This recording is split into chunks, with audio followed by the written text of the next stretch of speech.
This is Turn One Thoughtseize. I'm Aaron. And I'm Zach. And this is episode 99, Valar Morghulis.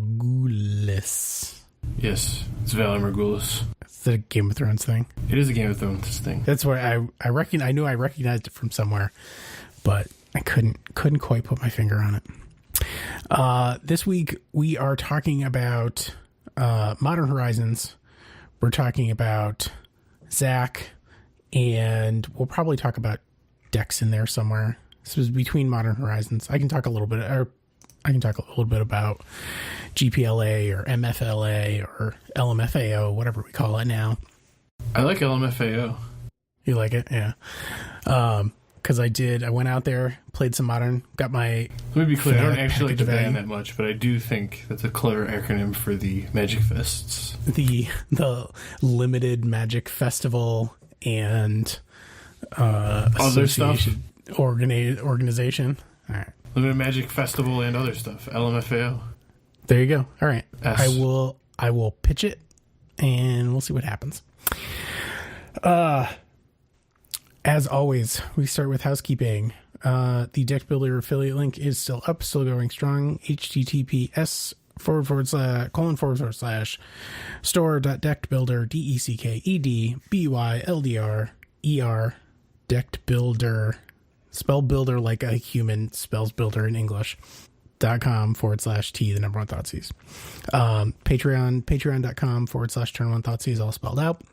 I went to MFLA last week, or there was a Mythic Championship there. There was an MCQ or some. I'm still, and this is partially my own fault because I'm not paying attention to it as much, like that portion, but I still don't know what they're called.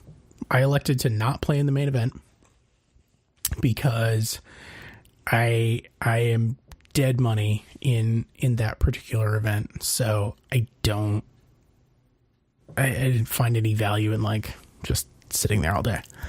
So I got the constructed Fanatic package, which turned out for me to be pretty good value. It was like $100 and you get, I think, six or 8 vouchers where you just like throw your name in the basket and they register you for a constructed event. So if you play all of the double ups, which also give double tickets, those are $40 a piece and there's one each day. So if you play all of those, you're already like ahead. Sure. And then you can play ones on top of that. And any of the unused vouchers, you can hand them in for like the min prize for that event. So like there was a bunch of stuff I didn't get to play, so I was just like, here you go. And they're like, oh, here's your tickets. So I did medium.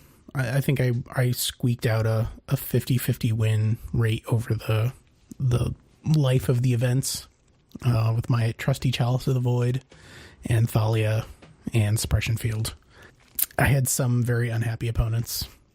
They were all nice. I was going to say, none of those sound like fun cards. I mean, they're fun for you. They were.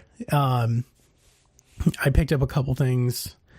I got a good deal on a Gemstone Caverns that I now regret not buying the rest of them because so this particular vendor had them for $22. And had I been savvy, had I had my MTG Finance hat on, I would have looked and seen that the buy list for the credit buy list for a lot of places is like $35. So like I could have turned that 22 real dollars that you can also exchange for food into 35 fake dollars that you can only exchange for Magic cards. Well, you missed an arbitrage opportunity.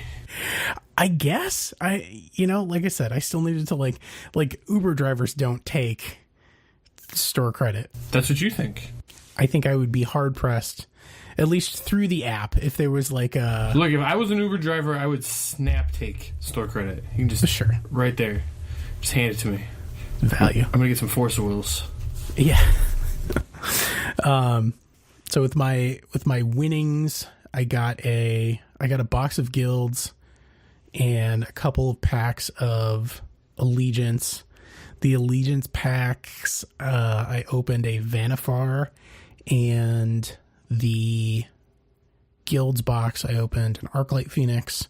Ooh, hello. And a bunch of other good stuff, like a bunch of Shocklands and stuff. So for the theoretically $0 that the box cost me, the box that I got for doing what I went there to do anyways, I was pretty satisfied with that. Flying home with a box though is a huge pain, because this sometimes, depending on the alert level or whatever, or if the TSA agents just don't like the cut of your jib, they will sometimes cut the wrapping off the box, and then you have to fill out a form stating that in order to search the item, they destroyed its value, and then you can get your money back.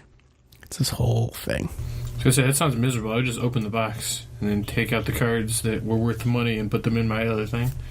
Yes. Well, I didn't want to crack 36 packs on an airplane. Well, you crack them before you go. I didn't have time for that. You do it like dinner or something. I guess I did. I don't know. You missed the best part of boxes. It is playing. No, I did. No, I opened the. You missed Pygow. That is a sin. That is a sin. I do not know how to play it. What? Blasphemy. All right. I'll look into it. Somebody said something about it in passing, and I was like... This is legitimately the best part of getting product, is you get to play Pygow. All right. Break it down for me, then. I don't... Okay, so here's how Pygow works. Lay it on me. You get some amount of sealed product, right? Then sure. It includes sealed packs. You find a friend. You give yourself one sealed booster pack. You give your friend one sealed booster pack.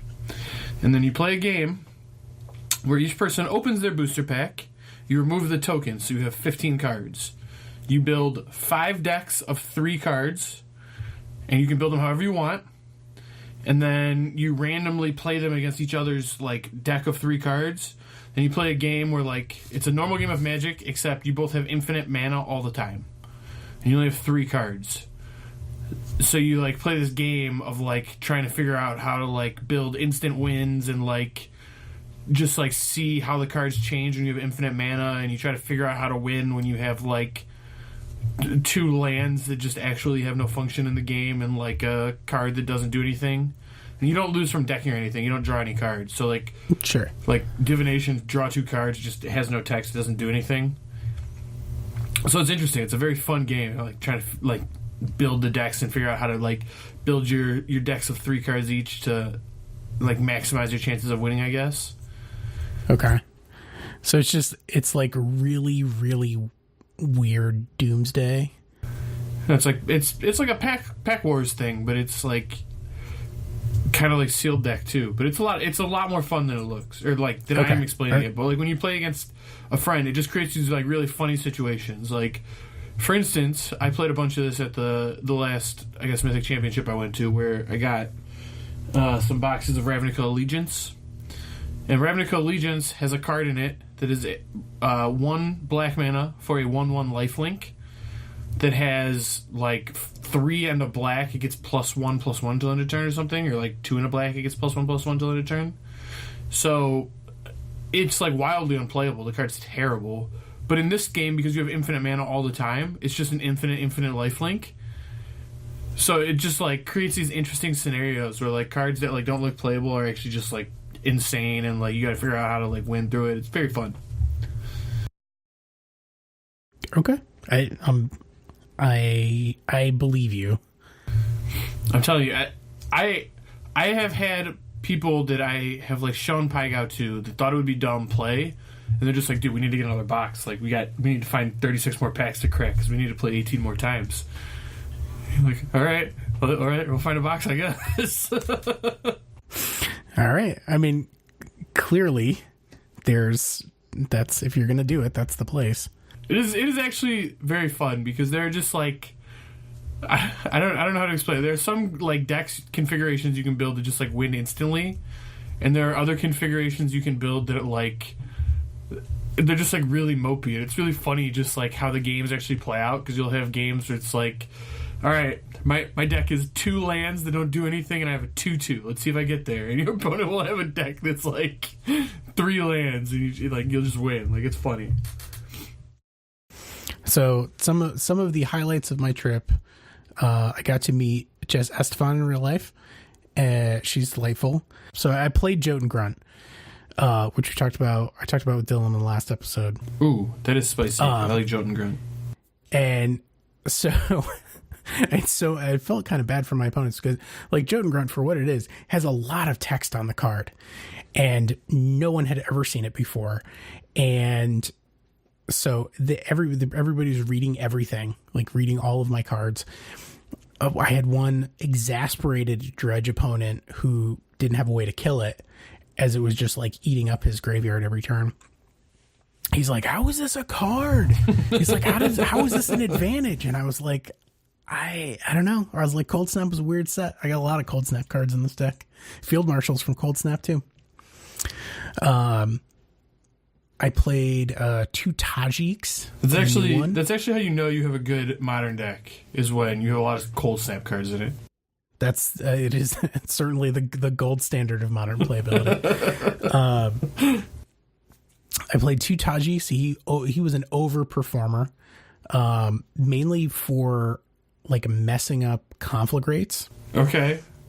Because people would try and conflagrate everything on the board, but you just end up only killing him because the damage all happens at once. So he prevents the damage to everything else, and then you end up killing him.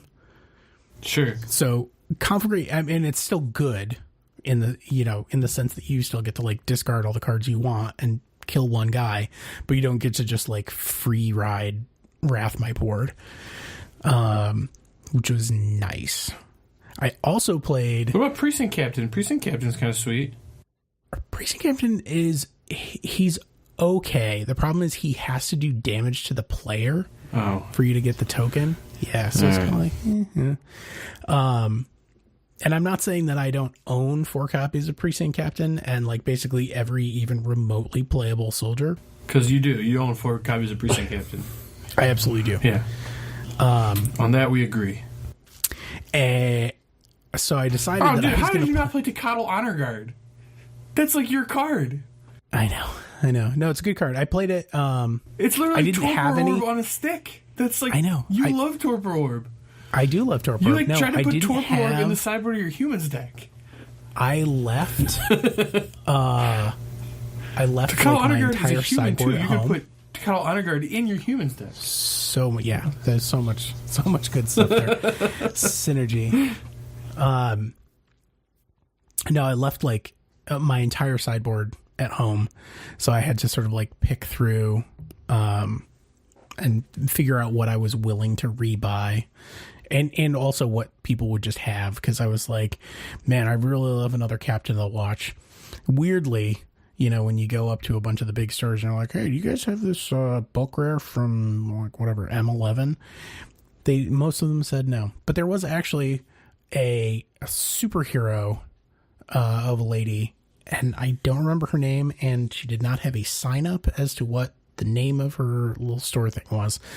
But not only did she have Captain of the Watch, she also had Swiftblade Vindicator, which also surprised me. Swiftblade Vindicator is a house. But that was one of my late additions. I interest you in a Woo Light Cavalry? Is a 2-mana 1/2 with horsemanship. Hard pass. It's a soldier. Yeah, but it's not modern legal. You're right. It's from some Portal set. Correct. Yellow Scarves Troops? No, there's just a 2/2 that can't block, for the record. Even better. There was a there's like a 4-mana. What the heck? Dude, soldiers just can't block. I don't understand. There's another one. Young Wei Recruits. 2-mana 2/2. Young Wei Recruits can't block. I think that was like one of the Portal 3 kingdoms. Like, they're all Portal. All these soldiers. You have so many Portal soldiers. Anyways, yeah, so the punchline to sweet. Yeah. The punchline to this story is I ended up playing 3 Spark Troopers. Okay, that sounds really bad, but I'm in. Dude, it was amazing. It was so good. The only time that it's it was like a bad, serious ball lightning. Like you actually just like meant to play ball lightning. Well, but it has lifelink. Okay, that's the thing, right? So like a 12-point life swing is real. Sure. I mean, I guess people do play Creeping Chills, so it's hard to argue. Yeah, exactly.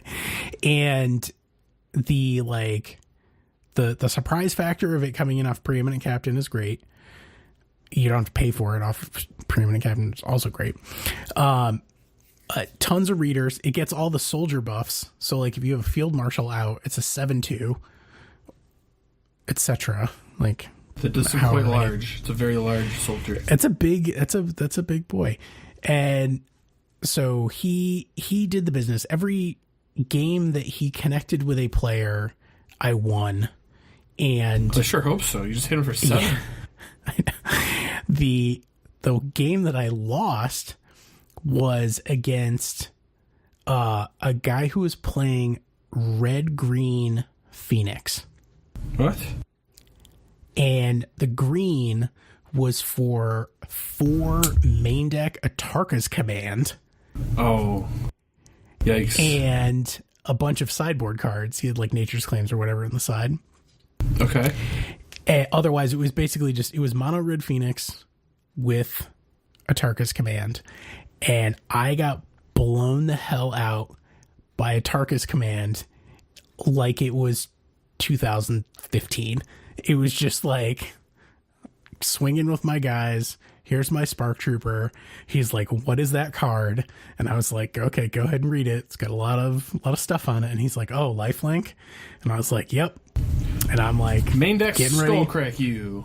Right, exactly. And then he's like, oh, a Target's Command, 3U, skull crack you, like, or yeah, whatever. He's skull crack you, put a land into play, and then bolt your Preeminent Captain. I was like, come on, man. That's like, wild. I need that stuff. Yeah, that's I wild. need that stuff to win the game. Also, I lost super hard to Titan Shift because they're playing Anger the Gods, and I can't beat that card. Well, you could Spark Trooper them. The other card that I can't beat is Terminus. So I played against a very nice Esper Control player. We had an enjoyable game in the sense that he was a fine opponent. I was gonna say I have a hard time believing that anything was enjoyable post Terminus for you. No, it was really bad. And I was just then I was like, oh, okay. And then he was just like Teferi, and I'm like, all right, good. I'm like, we're done here. I don't want to. Yep, there it is. Because then I had like Runed Halo on Colonnade, and then I was like, all right, I think I might be able to like kind of do something here. And then he was like, Jace Mind Sculptor, and I was like, oh boy, this is bad. So then I killed Jace, and then he was like, oh, flip my Azcanta to Fairy, and I was like, all right, I'm good. I don't want to play this game anymore. Yeah. That's the correct answer. Yeah, I mean, I had nothing. I had like 2 Sorcerer Spyglasses that I was like drawing to that was never going to resolve in 100 years anyways. So I was just like, whatever, pack it in. Enjoy your tickets, sir. And I assume they did. So between then and now, Modern Horizons was announced, and we have received spotty information, or not spotty. They've been very cagey with the flow of information. Well, they have given us very clear definitions of what the set is, what it's trying to do. Yes. The thing that's not clear is what is actually in the set, although they did give us some information on that. We have 7 cards that we know are going to be in the set. Yeah, although 5 of them hardly count. Look, the fact that they're confirming basic lands is something. I guess there isn't basic lands in every Masters set, huh? No. Yeah, all right, maybe. All right.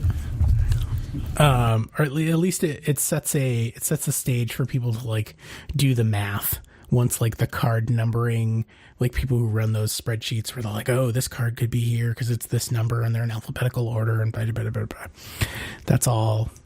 That's a thing. Sure. I mean, there could be cards there for sure.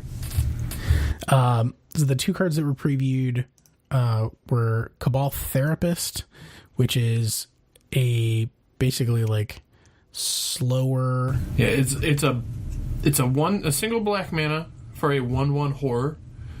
It says at the beginning of your upkeep or your pre-combat main phase. Yeah, you may sacrifice a creature. When you do, choose a non-land card name. Then target player reveals their hand and discards all cards with that name. So it's a Cabal Therapy that you have to wait a turn for and is a 1/1. But it has Menace, and it is a horror, so it doesn't get bounced by Thing in the Ice. OP. Which is actually relevant text. It is a discard outlet for yourself. If like you're trying to get a bunch of Phoenixes out of your hand or something, that is something you can do with it. You can use it to discard like a Grizzlebrand or something. I would say overall, though, it's just a sideboard card for like Collected Company decks. It does seem like a good thing to Collected Company into in like your Kitchen Finks deck. You know, like end of turn, you know, Coco for this and Kitchen Finks and then name whatever you're scared of. Sure. Which is interesting. I don't think it's necessarily very good, though. I think it's mostly just a sideboard card. Yeah, agreed. Unless there's some other like synergy piece that we're not seeing. Well, the thing about it is it's a repeated discard effect, and it's a 1 mana one at that. So you know, it is very powerful. It's just slow, and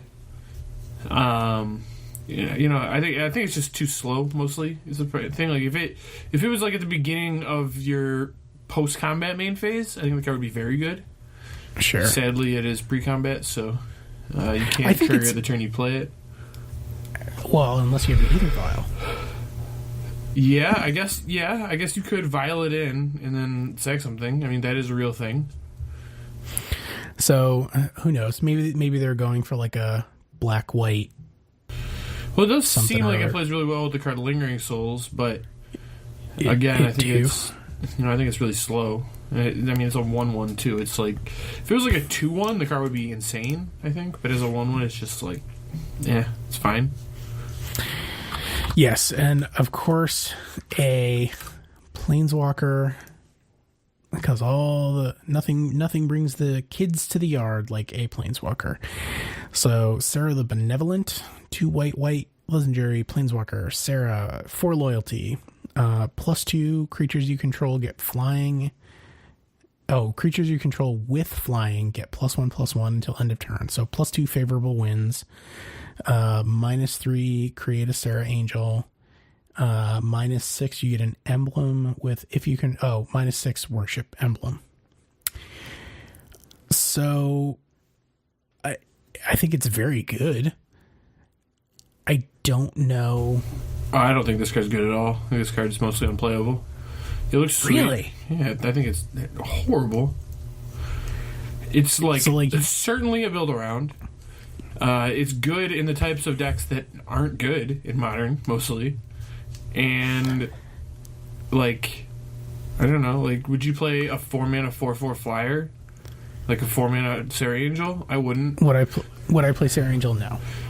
If it leaves you with a Planeswalker, sure, that's interesting, but the -6 isn't even necessarily game-winning. Would I curve Lingering Souls into this? Yes, I would. It doesn't even seem that strong to me, though. And you get in for 6. What? And how's 6? 4, you mean, right? Oh yeah.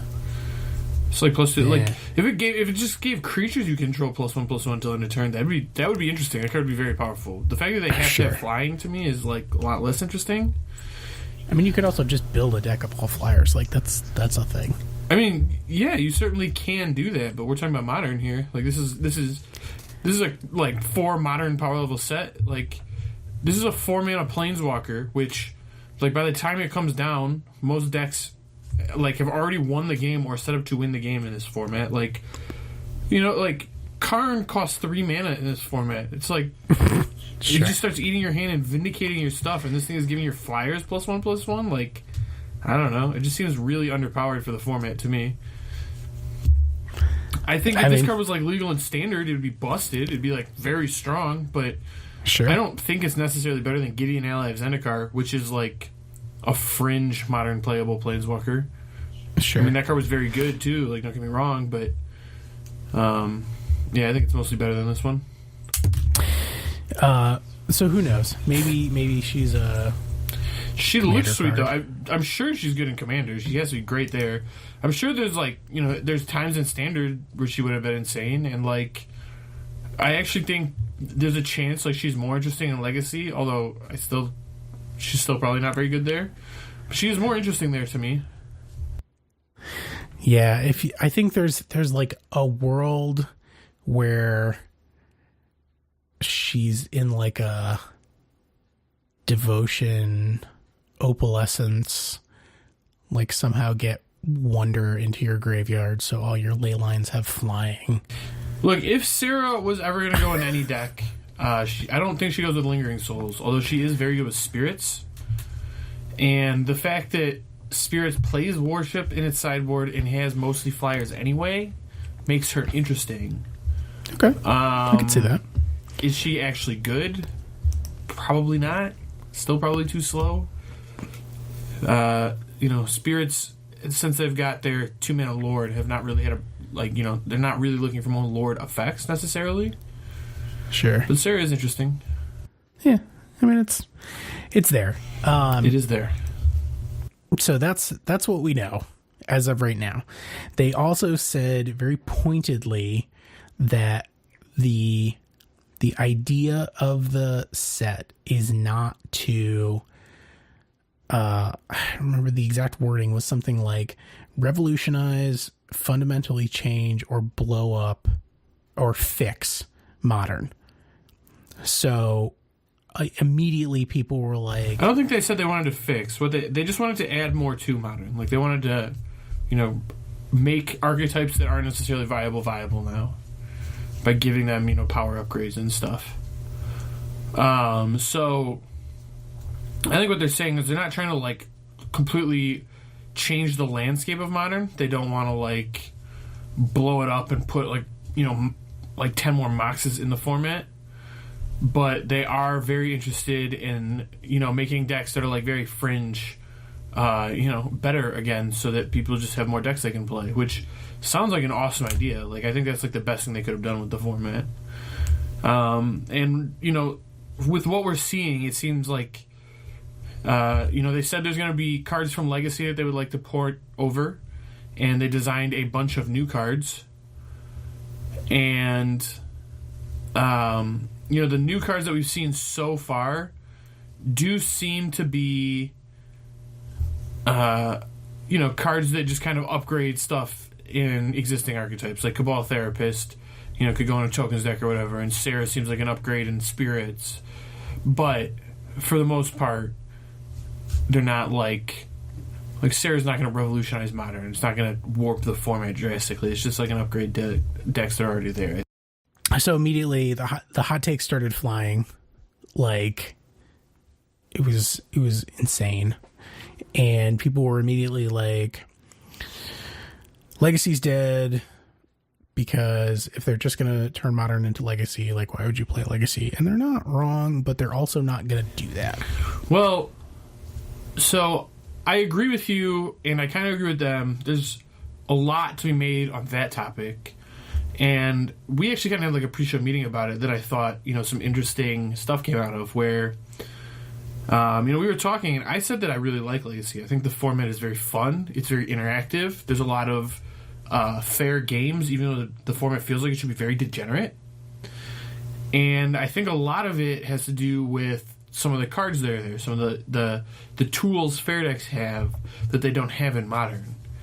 And I think the general consensus when I talk to people about Legacy is that everybody loves Legacy, or like most people that play it love it, because it does create fun and interesting games, and it's a lot of like fair games, like, you know, games that are fun and interactive between you and your opponent. And Modern, you know, we kind of talked about this, doesn't really do that recently. Like, it was like that, like when Twin was legal, and you know, when Just Guy Control was so good, and people played Birthing Pod, and decks like that. Like back a couple of years ago, Modern was very interactive, but now it's just so much just non-interactive stuff between like Dredge and Arclight Phoenix, just almost not interacting at all, and Amulet Titan and Tron kind of interacts, but Tron's just so far over the top that nobody can really interact with it. Like that type of idea that is just like a lot of modern games feel non-interactive, and it's because the fair decks don't have the tools they have in Legacy, and there are parts of Legacy that are awful, that are just horrible. Mostly the reserve list that just makes playing the format so expensive. It's just not reasonable for most people, and the fact that the reserve list exists means there's just a cap on the number of people that can ever even play Legacy. They can never even own the cards. So,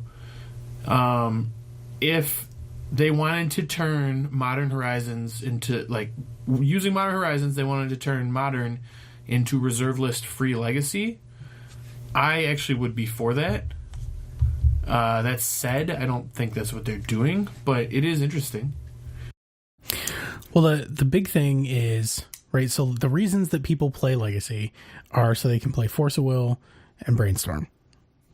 Like, that's the... If you take away Force of Will and Brainstorm, the format is pointless. Like, nobody would bother playing it because they don't get to play their, like, weird stuff. See, I mean, I kind of agree with that. Like, I think Force of Will and Brainstorm are very big parts of the format, and I agree that that's, like, a large part of why people play it, but at the same time, I think the format could exist without Brainstorm. I think Brainstorm is an incredibly powerful card.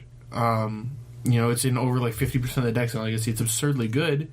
But I think if you banned Brainstorm in Legacy, decks would still exist. They would adapt and just kind of go on with their lives. I don't think the format really works off Force of Will. I do think that is, to some extent, the glue that holds the format together. And kind of like this test for what you can and can't do in the format, I guess. Sure. I mean, I would argue, based on, my admittedly limited experience in the format, that the pillars are like fast mana, free counter spells, Brainstorm, and then like prison pieces that are otherwise untenable. Yeah, I mean, it's prison pieces that come off fast mana, right? Yeah, but so like that's the thing though, is like Modern has fast mana like effects, but it doesn't have the free counter spells, and that's kind of why you see fair decks just so far behind in Modern, because in Legacy there's like this, I have fast mana, I'm going to do so much stuff before you can ever do anything type effect, and the way you get around that with a fair deck is you just have a free counter spell that, like, you just cast like 6 spells on turn 1 using rituals and stuff. Okay, Force of Will your payoff. Like, you get to do something, I also get to do something, we get to trade cards and interact. Like, it is fun, and Force of Will costs you something. So it is interesting, but there isn't anything like that in Modern. There is no, like, you did something unfair, well, here's, like, my counter to that, right? Or, like, my rebuttal to your play, or whatever it is. And, like, there are kind of cards that exist like that in Modern. Like, I mean, kind of. Like, there's Surgical Extraction, which, is like a free counterspell, kind of, in some ways. And it works against some stuff. And people play it now. Like, Surgical Extraction is starting to be a main deck card. Like, we talked about it a month or two ago, and it just is, like, getting there now because people are realizing they just need free ways to interact with these decks doing this fast, broken stuff. And, yeah, I mean, there are other cards you could play. Like, Mindbreak Trap is Modern legal. Doesn't really see play, but, like, it is something people could do. Like, it exists, but it's just not good enough. Like, the cards just aren't... The reactive cards aren't on the power level of the proactive cards. And, therefore, like, people should, and they do proactive things in Modern right now. Yes. Actually, I saw a Mindbreak Trap in the, like, whatever case of one of the vendors, and I was like, Mindbreak Trap is a card that exists. And then I was like, it doesn't stop Phoenix. Well, yeah, it doesn't really do anything against Phoenix. I mean, yeah, it doesn't really do anything against Phoenix. Nope. You could, like, exile their Faithless Looting if that was the third spell they cast, and then they wouldn't get to discard. I guess it could do something. I think if it doesn't kill the phoenixes, then it's probably not going to make it my list. No, I mean, surgical is much better for that type of effect. Correct. I agree. Yep, and Ravenous Trap, because I'm super high on that card right now. I do like Ravenous Trap. It's a fun one. I played 4 Ravenous Trap in the side, and it was the contributing factor to me beating Dredge every time, because you could hit there. It's that thing, they would go Faithful Suiting, discard like Stinkweed and Life from the Loam, and you go, oh, Ravenous Trap, and then their hand does nothing. Yeah, and they're sitting there just twiddling their thumbs while you cast. Right, and they're like, someday I might get to hard cast. Trooper. Yeah, yeah, exactly, and they can't come back from that. How are they ever going to beat Spark Trooper? They block it with an Narcomoeba. They could, but they still take 5. But they traded. Well, no, they lose the Narcomoeba. And you lose your Spark Trooper. I was going to lose, but I was going to lose it anyways. It has Trample. Okay, yeah. I guess that's how that works. Right? They still lose 5. I gain 6. They lose a blocker, and I lose something I was going to lose anyways. Yeah. I would take that trade all day long. I guess. just nonsense. My Narcomoeba is going to block your ball lightning. Okay. Sure. All right. Yep. You got it. Good job. You did it. All right. So we both, and there's already been a fair amount of digital ink spilled about, sort of what cards should come in, could come in. But let us say blah, blah. that we beat everyone to it. We were the first there. Because we did this at the end of our show like a month ago almost, or something like that. That's right, yeah. This is our second time on this subject. But now that we're not just blindly guessing that could be a thing, we're actually going to speculate. Yes. Agreed. All right, so go start us off. The lists are like medium long. I don't think there's any real surprises in here, but we'll see. No, but I don't think there's real surprises necessarily, but I do think there's interesting discussion to be had. Sure. And on that note, my first card is Force of Will, which we kind of just discussed at length. Yeah. But, I mean, my argument against it is basically that it takes so much away from the identity of Legacy that having it in Modern, like I could see Foil, even though Foil is a like strictly worse, like awful card. It's still... So one of the things they said was they were not trying to move cards that were too bad like into the set, which I think there will be some amount of that. And, I mean, like some of the commons in this set aren't going to necessarily be modern hits, right? But, sure. I agree with you. I could see Foil coming into the set, and I think it's something some decks are interested in. But, yeah, for the most part, I don't know. I don't think Foil is necessarily very good. I don't think it's good enough to, like, really change Modern as much as it would just be, like, the type of card that's just, like, really good in one deck, but we haven't figured out quite what that deck is yet. But when, like, it comes to light, it'll be like, oh, shoot, yeah, it should have gone there the whole time. Type deal, kind of like, how Ad Nauseam plays Pact of Negation right now, because it's just, like, the perfect fit for what that deck wants.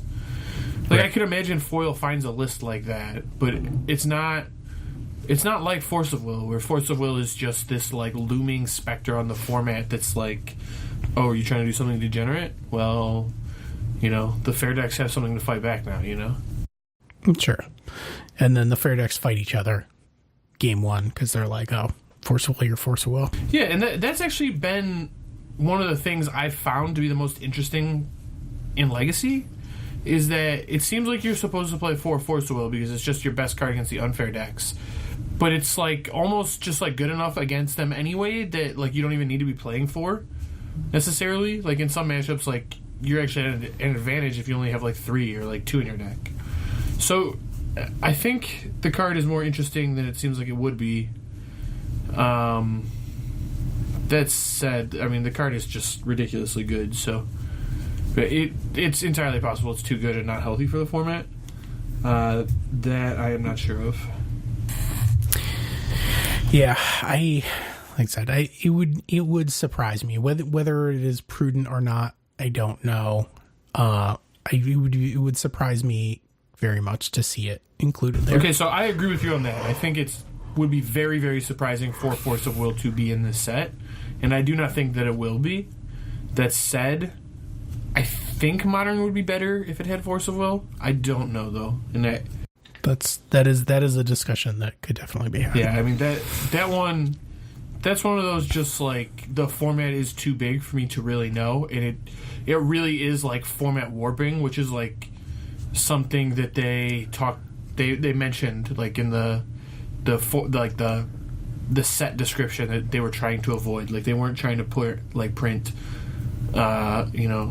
format altering cards as much as just like archetype altering cards. So right. Do we think Force Will's gonna be in the set? Probably not, but could it be? Yeah, I think there's a world where it does exist in Modern. Yeah, and maybe there's like some kind of leyline-esque effect where you have it's like a pregame effect, and it puts like an enchantment or something onto the field, and it lets you Force of Will once a turn by discarding a blue card. Who knows? Like, I don't know about that. That sounds way too good to me. Sure. The card sounds wild. I know. It was off the top of my head. Not my best work. On that note, I want to say this, just completely not related at all, but still sweet. I saw, I don't know if it was Vintage or Legacy. I think it was Legacy. I saw a picture of a Legacy Dredge deck that beat its opponent on turn 0 with a Leyline of Anticipation. Yay! It actually won on turn 0. Nice. Wow, never had an attack phase. It killed him with Creeping Chill and reanimating something, and I don't know. This is wild. Yep. The format is ridiculous. Yeah, and you can't Force a Will Leyline, so you cannot Force a Will Leyline, which is in play. So to sort of speak to the cards that are almost like other cards is Cabal Therapist, which has been spoiled, which is basically a slow Cabal Therapy on a stick. It can only be activated in your pre-combat main phase or at the beginning of your pre-combat main phase, so you can't do it the turn you play it unless you have like an Ether Vial or Upkeep Coco or something like that.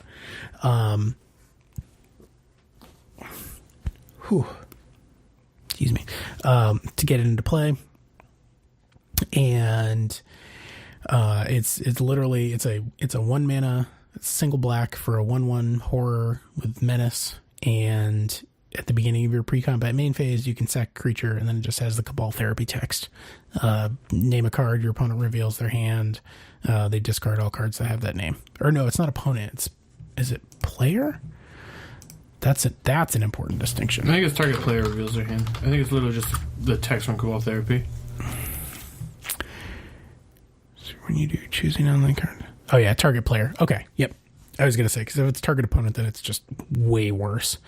Because you can't use it to discard your own Phoenixes. Or better. Could be better. I mean, Mindslaver is a card that sees play in this format. Oof. I promise you do not want to get Mindslaver when you have your own Cabal Therapist in play. Yes. Assuming that the entire rest of your deck is built around it, it would be devastating. Yeah, it sounds not good.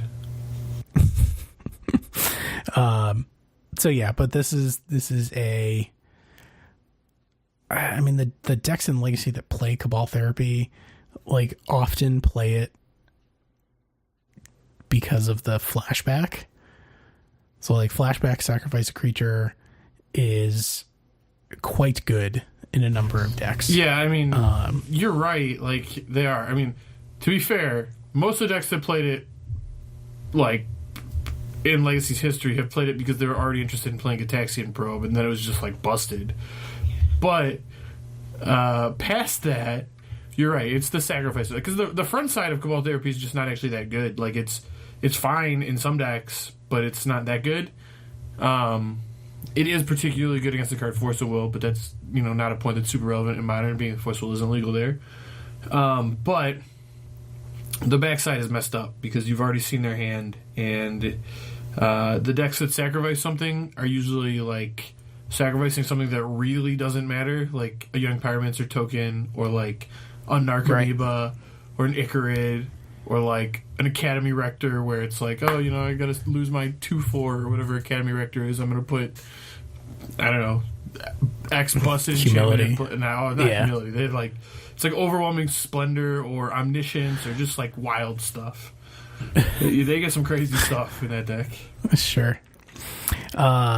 All right, so what's your next one? My next one is just the card Counterspell. I think this is just the biggest slam dunk for the set. I mean, it was the one that everyone immediately went to. I don't think it's too good. We were talking about Force of Will, and let me tell you, Force of Will is much better than card Counterspell, despite, one costing 5 and the other costing 2. Yeah, I mean, I don't know. I think Counterspell is just a totally fine card for Modern at this point. Like Counterspell's, I promise you, Counterspell is good against some decks, but if you play against Dredge and you have a Counterspell in your hand, it's laughable. They're like dredging a loam and stuff, and your Counterspell just doesn't do anything. Sure. And you play against Arclight Phoenix, and they're like, attacking you for 9 haste damage, and you're like, counter your Serum Visions. Sure. I mean, there are definitely matchups where it's good, but again, Modern's so fast at this point that Counterspell, while definitely being better than Mana Leak, they're very close, honestly. They're pretty close at this point. The form is just so fast. I mean, one of the biggest problems with Mana Leak has always been that Tron exists, so it's in the matchup where it would be good, it's just laughably bad because it goes from being, Mana Leak to Force Spike. They just have to tap one land, so... yeah, I don't know. I think Counterspell would be good for the format. It'd be interesting, but not too good. I don't know. I think that it probably ends up missing. I think it ends up punishing the fair decks. Counterspell? And and completely missing Phoenix, Dredge. Well, I think you're right. It punishes the fair decks in the sense that it's going to trick people into playing fair decks that aren't good. I mean, I think that's mostly what it's going to do. I always for the very small percentage of decks that I play that have counterspells in them, I always felt like counterspell selection was one of the things that made Modern interesting from that perspective. And that I mean, like I said, that could be wrong. I haven't played enough decks that are look, I've played a ton of decks with counterspells in them, and let me tell you, none of them are good. I agree with you. In a format like Standard, where they're all okay, but none of them are great, that it is very interesting, and it does lead to dynamic gameplay and interesting deck building decisions, and that's all really cool. But in Modern, just I think Logic Knot was just the best by a decent margin, but it just had diminishing returns on the numbers you could play, and what ended up happening was just Cryptic Command was always the best, but it was never good. So it was just you just, none of them are good. That was the thing, was it would be interesting if they were good, but they aren't good, so it's just not interesting. So what if Cryptic Command just cost blue, and the rest of the text was exactly the same? It might be too good. I don't know. It's probably really... I mean, obviously it'd be really good. The card's still playable at 4 mana, although not good. Probably if too it was good. super cancel. It's probably too good. I mean, that's way better than cancel. Way better. Sure. If it... Counterspell's way better than Mana Leak. I mean, I think it's too good at blue. Honestly, if they printed Dismiss, where it was literally just counter draw always for blue, that would be more interesting. But not more interesting. I mean, it'd be more playable. Cryptic Command, just one less mana would be just insanely good. I think that would just immediately make fair decks incredible in Modern, because the decks already are interested. Play 4 copies of it at 4 mana. I mean, that's just a huge upgrade for the decks. But yeah, I don't know. That was interesting. That's probably just too good. Or maybe if it only had 3 modes. I mean, it kind of only has 2 modes right now, but no, I guess it has 3. I would say that tap your team gets a lot of play, but like you always draw a card. With very rare exception. Yeah, I mean, I counterbounce a lot when I play with the deck. Counter tap is not a mode that exists. That never happens. Although I think I've played. I don't even know how many cryptic commands I've cast in Modern. Thousands, maybe, Sure. Probably somewhere in the tens of thousands, something like that. Number of times I've cast a cryptic command. I think I've counter tapped twice, like in my lifetime. Right. So it doesn't happen, but all the other ones are like relevant. So maybe if it was like blue, counter target spell, choose one, tap all creatures your opponent controls, draw a card. Yeah, I don't know. Sure. If it always had to be counterspell though, then it wouldn't be as good. Because then the tap thing doesn't exist. Because like if counterspell is like one you always have to do, then the tap mode isn't a function because you don't ever counter and tap. Sure. Okay, so maybe it's blue, draw a card. I mean, the reason you one. can get away with it at 4 mana is because like counterspells suck when you're behind. That's one of the worst. And that's why, like, it's kind of why a card like Absorb is okay in Standard, because it's one of the few counterspells that's, like, not good, but, like, passable when you're behind. Like, it keeps the game going when you are behind. And that's why Cryptic Command was always so good, was, like, you're losing by a lot on board. Well, it's like, all right, my counterspell that wouldn't do anything does something. Right? That's why counter tap never happens, because, like, you counter when you're ahead and you tap when you're behind, and, like, I guess sometimes you could counter tap at parity, but it's just like a very weird situation when that set of things comes up. Sure. All right. So my next thing is Ankh of Mishra, because I love that card. And I thought you were just gonna say because some men just want to watch the world burn. Well, here's the thing: if you don't want to lose to Amulet Titan, play an Ankh of Mishra. Yeah, I mean that's really good against Amulet Titan. I agree. Like, you know, if we're trying to push down on those strategies, and even if this was like if it was, you know, whatever Ankh of Mishra kin, and it was like a 2 mana 0/4, so it didn't die to Anger of the Gods, and it had the Ankh of Mishra text, I would play that card. That might actually be an interesting card. But probably still too good, but that might be interesting. Like I get that, like, just straight up Ankh of Mishra is harder to interact with. That actually is just like a really interesting card. That is like the type of card I could see being in this set. It's a really powerful card. I hope it's not colorless. Oh, sure. But that is a very interesting card.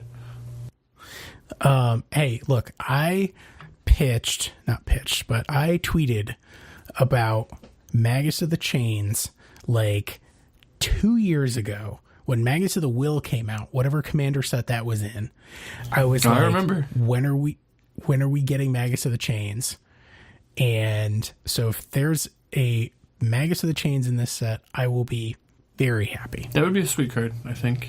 Actually, no, that card's not sweet, but that would be a card that could be in this set. Yeah, I don't know how you would explain it though. I mean, like even the Oracle text. I actually saw, Chains, you know who Proxy Guy is on Twitter?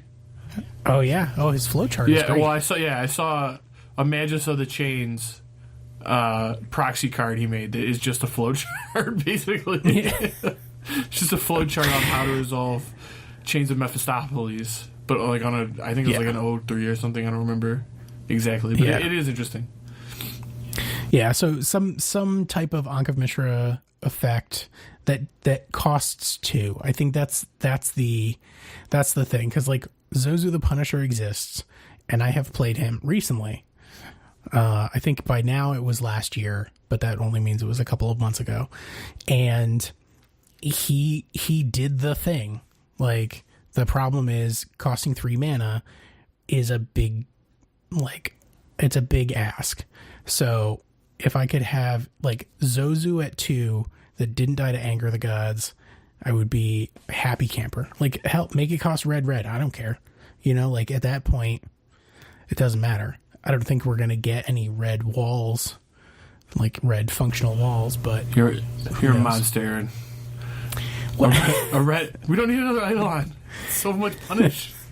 That hurts. Yeah, well, that's right. That's the point. Like, if you play one land per turn, like you're supposed to, then that's fine. Do you take a bunch of damage?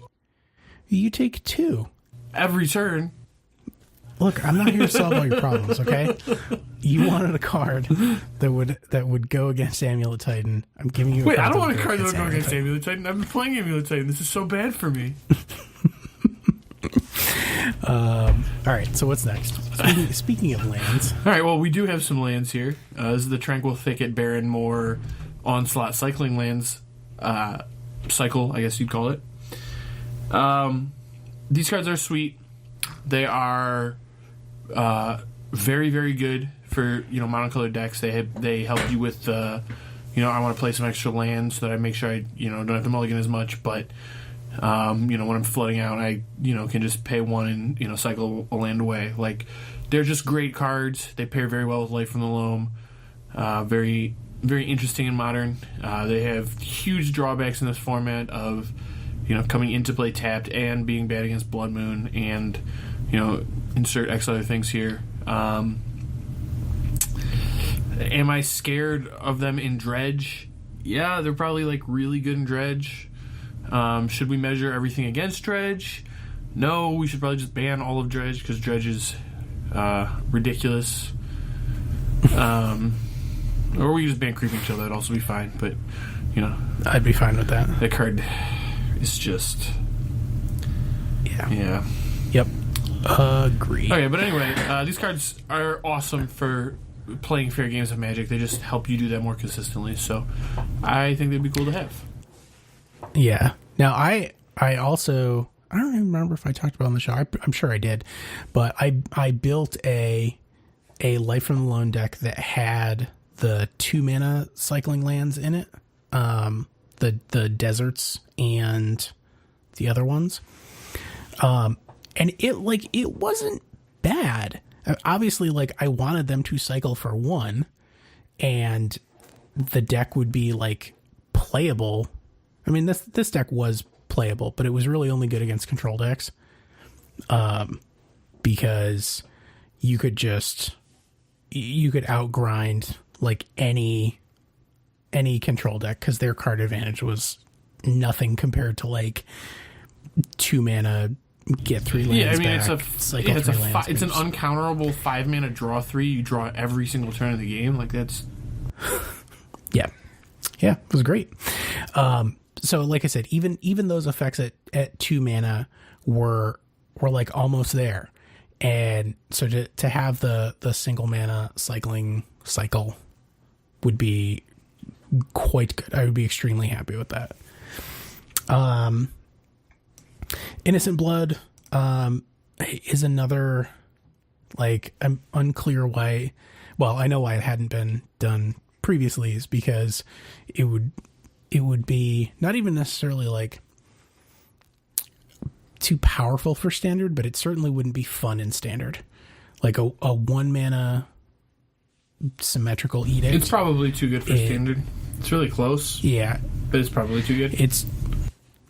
Yeah, because then you end up with like, it becomes like a control mirror breaker, and also I don't think it's too good for standard. I think there's like a standard where it would be fine, but like in current standard it's too good. But it's like, it really just depends on how good the control deck is. Because like, if you put this in a format where the control deck's like unplayable, like a standard format where the control deck's really bad, then this card's probably not even playable, because it really is only good in control. Like when it's like a fair, it's happening to both people effect, it's not that good. Right. Oh yeah. I mean, if you're a control deck, like a creatureless control deck on the play, and your opponent goes like Forest Llanowar Elves, Innocent Blood is a blowout, because you're just like, gotcha, like one mana edict. But yeah, otherwise it's not particularly impactful. But I think it would be a good a good part of the format. I would put like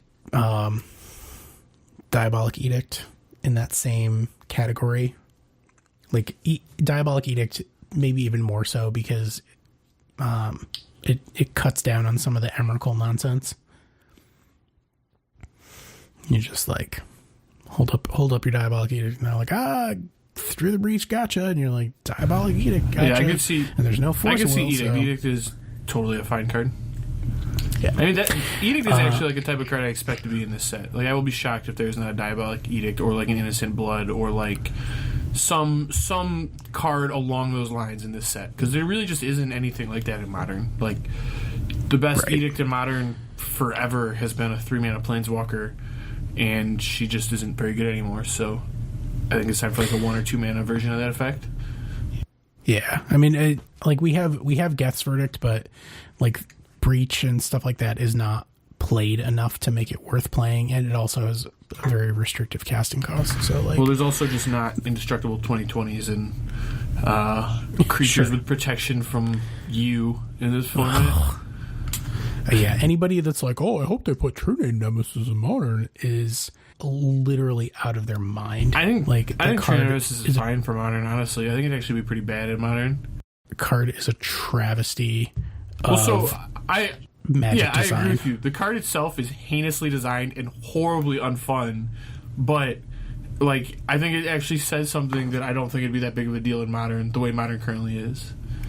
Like, it's just like I don't know, it's not even like close to good enough against Dredge. Like, it just doesn't even do anything against them. And like, what, like Phoenix, like, it still gets bounced by Thing in the Ice, and like, you're still getting attacked by like a 7/8 and a Phoenix. Like, you're still gonna die. Sure. Like, that's gonna happen. Yeah. I don't know. It might make Merfolk better. Like, honestly, I could see True Name being part of the set. Like, I wouldn't be shocked if it was, but yeah, I hope it's not. It just is a heinously designed card. It just is not fun. When the game is just about that card, it's just like... Oof. All right, what's your next one? My next one is Fact or Fiction. Sweet card draw, does some graveyard stuff, instant speed, probably too expensive for the format, which makes me like it even more. I don't get how it's better than Gifts Ungiven, I guess is my, like, that's my thing.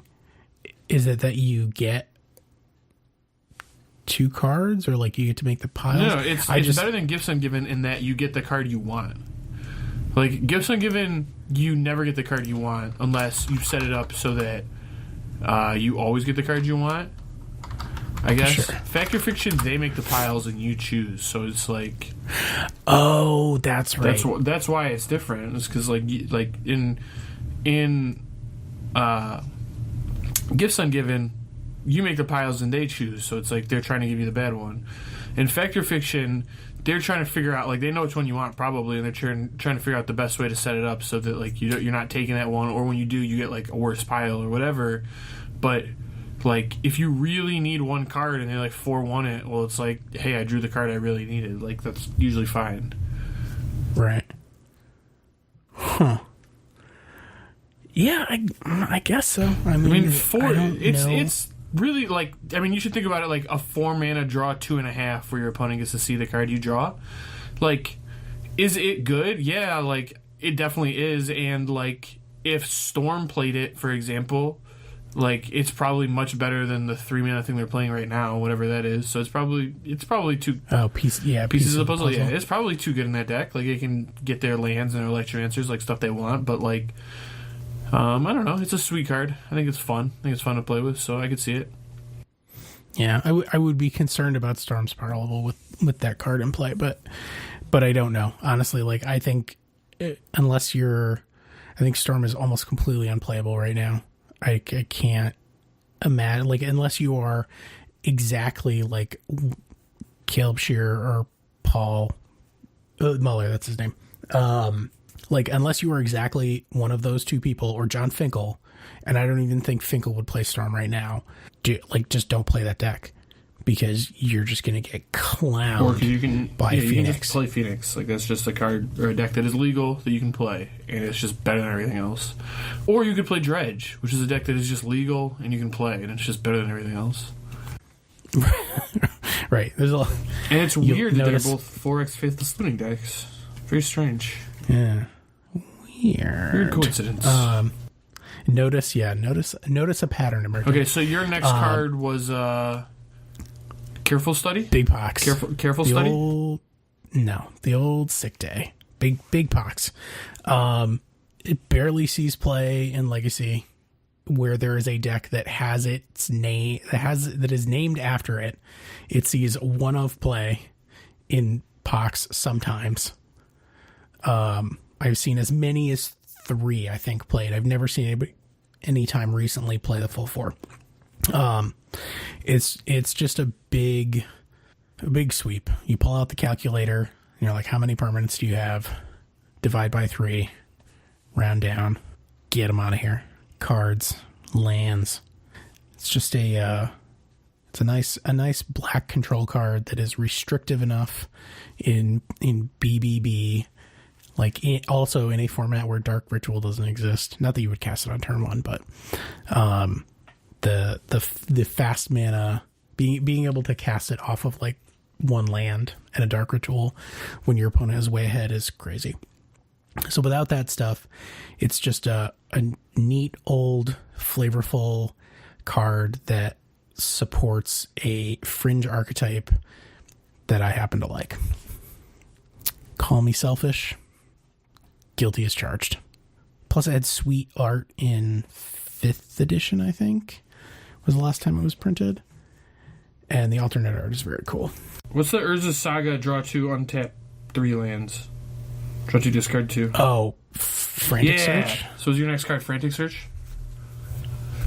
It's not. Oh, no, I'm sorry. You're thinking No, I was thinking of Frantic Search.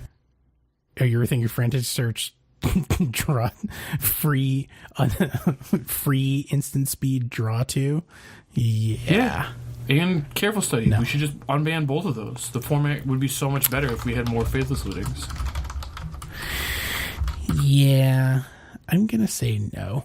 Actually, I talked to Andrea Mangucci about this very subject on Twitter today, as a matter of fact, in sort of passing, because he's doing Legacy Phoenix videos for Channel Fireball, and he did the Buried Alive version, and I was like, hey, did you try the 4 Careful Study, 4 Faithless Looting version?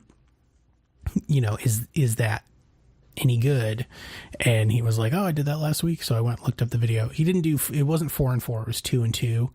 But I think of the 2, honestly, I would like to see them, if they were going to get rid of Faithless Looting, I think they could have Careful Study instead, because the flashback is what makes Faithless Looting so ridiculous. I agree. It is what makes the card so ridiculous. Yeah, putting flashback on a 1-mana spell was probably a bad idea when it was a really good 1-mana spell.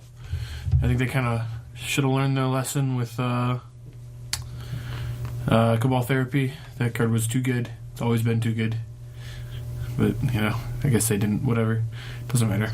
Yeah, so I guess Careful Study would conditionally make my list, assuming that Faithless Looting also got banned. Sure. No, I was kidding. The format does not need more of those.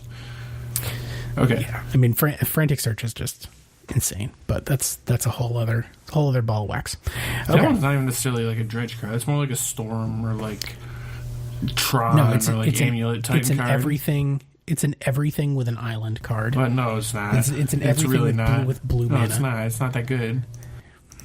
It's really, really good in the decks where it's good, but it's pretty bad otherwise. Oh no, I'm not thinking. Am I thinking of Frantic Search? Draw 2, discard 2, untap 3 lands. It's just a free Faithless Looting without the flashback, which is powerful. Don't get me wrong, but it's not that busted. It is busted when the lands you're untapping are making you mana, in High Tide or something. Yeah, that's way too good. Or if you're untapping Tron lands, yeah, that's probably powerful, but I don't know. It just seems it doesn't seem that good to me. But it also doesn't seem like the type of card that the format needs more of, because it's a very degenerate card. Yes, I mean it's banned in Legacy. So and more importantly, it is banned in Pauper, a format where you can play 4 Gush and for Brainstorm. Okay, well, Brainstorm, first of all, Brainstorm sucks in Pauper. Second of And all, for Pauper. Gush is heinous in Pauper. The card should also be banned, so comparing anything to it is a little unfair. But I will say, like, Cloud of Fairies and it's like Peregrine Drake, I think is the card, are also banned in Pauper. And it's mostly because untapping bounce lands in Pauper was busted, not because of like anything else the card was doing. It was just a ritual effect in that format, which is like what would make it busted in Modern, right? It's not the draw 2 discard 2, even though like that effect is good in Modern. It's still like I'm untapping, 6 mana with Amulet, like my Amulet Titan deck, and this helped me dig for a Titan or whatever.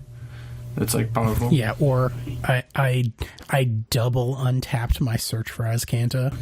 It doesn't really work like that, but yeah, I mean it's a thing. Well, if you had the untap trigger from Teferi plus this, sure, but then you'd have to play Frantic Search, and you're like, I don't know, it just doesn't sound that good to me. Maybe it's all right. I feel like it's an instant to a state of heinous. Maybe this card is sorcery speed. Whatever, we don't want it. That one is not on the list for a reason. All right. Yes. All right.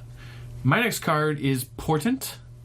Portent is basically a ponder, except it has weird text that lets you look at your opponent's library. So basically it says, choose target player, and then you look at the top 3 cards of that player's library, then you can put them back in any order, and then you may have that player shuffle their library, and then it says draw a card at the beginning of the next turn's upkeep. So the fact that it's like a delayed cantrip makes it pretty bad, mostly. Like, there aren't fair decks that are interested in this. Like, Phoenix would almost certainly not play this card.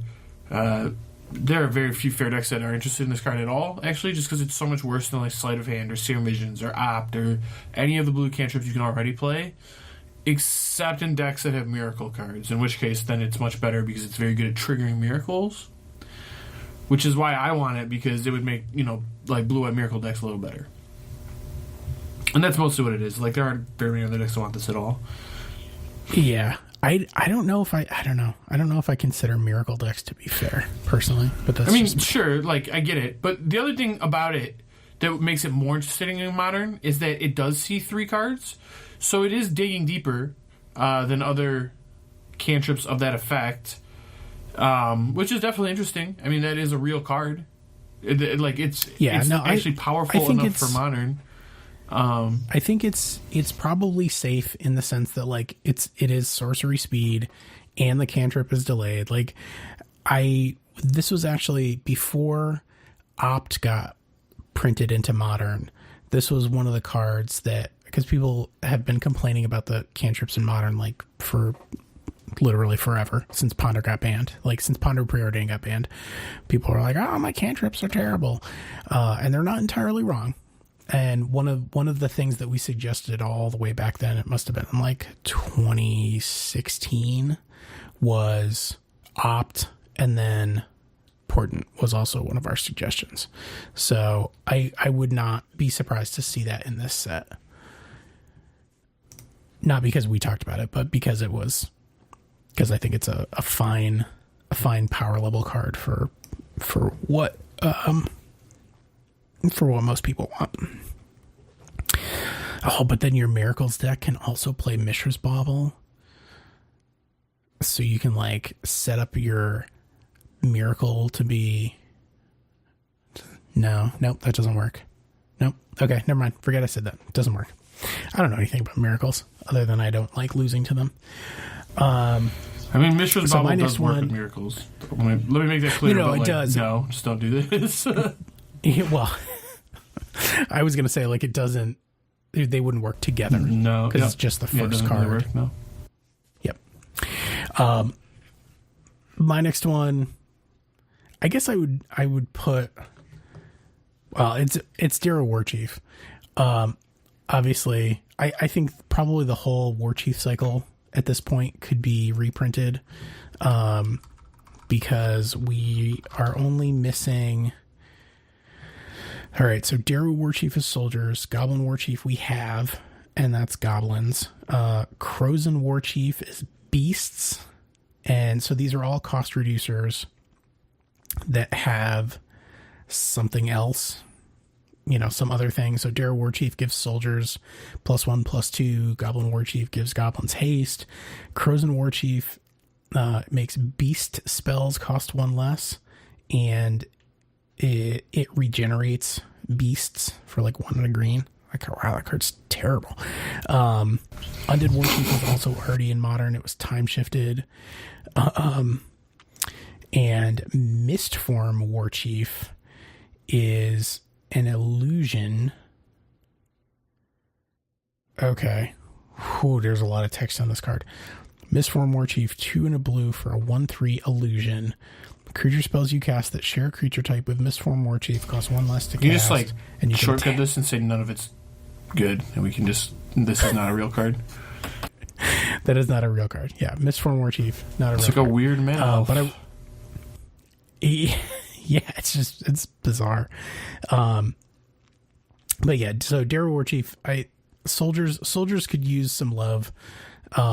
There's a lot of weird like soldier knight crossover. So there's some cards that, like, in order to boost, like, they boost knights and soldiers, and there's a lot of like knights that make soldier tokens.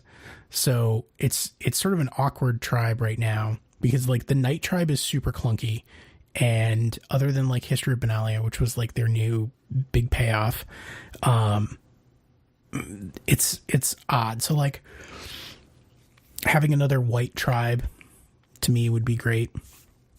And Dara Warchief also has the unfortunate old lord templating that Field Marshal also has. And actually it's even older, because Field Marshal is other soldiers, so it doesn't count itself. Dara Warchief is so old that it just says soldiers you control, so it includes itself. So it's a 1/1 on the card, but it's actually a 2/3 when it's in play. And so maybe they would fix that, because that's super weird. But who knows? So yeah, more tribes, more better tribes, and more white tribes. I think that's something that we do not have a good color tribe for white. Sure, I would like to see that. All right, my next card is Swords to Plowshares. Yep, we've already talked about this, but I think Path to Exile is a card in the format. It's not too good anymore. The card's still very good, obviously, but the ramping somebody in this format is just like, it's pretty bad. It's rough. Yeah, it's a lot worse than it used to be. And when formats are like, when the format is as fast as it is now, it just really hurts. And I don't know. I think swords could be legal. I think maybe it won't be in this set, but maybe even like, they are printing new cards. Like, they printed a 2-mana Swords to Plowshares. Like, I'd be really hyped by that, even, honestly. Just like, sure. 2 mana, exile target creature, you gain, whatever. That'd be cool. So something along those lines, I would like to see that. Yep. Keeping with my tribal theme, some kind of goblin power up. So Goblin Lackey, Goblin Matron, Gem Palm Incinerator. I put Goblin Sledder on here. Goblin Sledder might actually be too good, because Goblin Sledder is a nutty card, because it lets you sacrifice any creature to give it +1/+1. Well, any creature you control. So it's a very good card. It was printed common. Hilarious. Gem Palm Incinerator is it was one of those cycling cards from Onslaught, and basically when you cycle it does damage equal number of goblins you control to a creature. So it's just like a tutorable in a scenario where you also have Goblin Matron, or I guess Goblin Harbinger to a lesser degree. I mean, even if they reprinted Goblin Ringleader, which is like, I think Matron and Harbinger are like less likely, but Ringleader is like pretty likely. Is like a card you could see in this, and like, it's a card you can hit off Ringleader, and it's just a cycling kill spell. It's just like, very powerful. So I could 100% see both of those being in the set. Because right now, goblins like exists in modern, but like it doesn't really it does, but it's just like this super aggro deck, and it's just like another zoo deck basically, where you just have cheap red creatures that attack. And Correct. That's just like, that's not how Legacy Goblins is at all. Legacy Goblins is like a control deck. It's like a weird mana denial swarm deck that just like it outgrinds miracles in Legacy. It's wild. And it's just so far away from that in modern that like printing cards that bring it closer to the control-y direction would actually be interesting. Yeah, or I mean, even giving it the ability to play like a mid-range kind of game if it wanted to, like if you wanted to play like the Fair Goblins deck. As someone who has tried that repeatedly, it does not work. Yeah, it's not a real thing. And you can't do it in modern. There's no like good disruption. Yeah, so I think like Matron would help with that as well, because it puts it in your hand. The Harbinger cycle puts it on the top of your deck, which makes sense for weirdly exactly tree folk, and because the kinship card for tree folk just puts it into play off the top, which is insane. So like it works for that. The other ones are kind of awkward, not good. And not good unless you want to do the Flamekin Harbinger Vengevine shuffle, where you like play Flamekin Harbinger to put a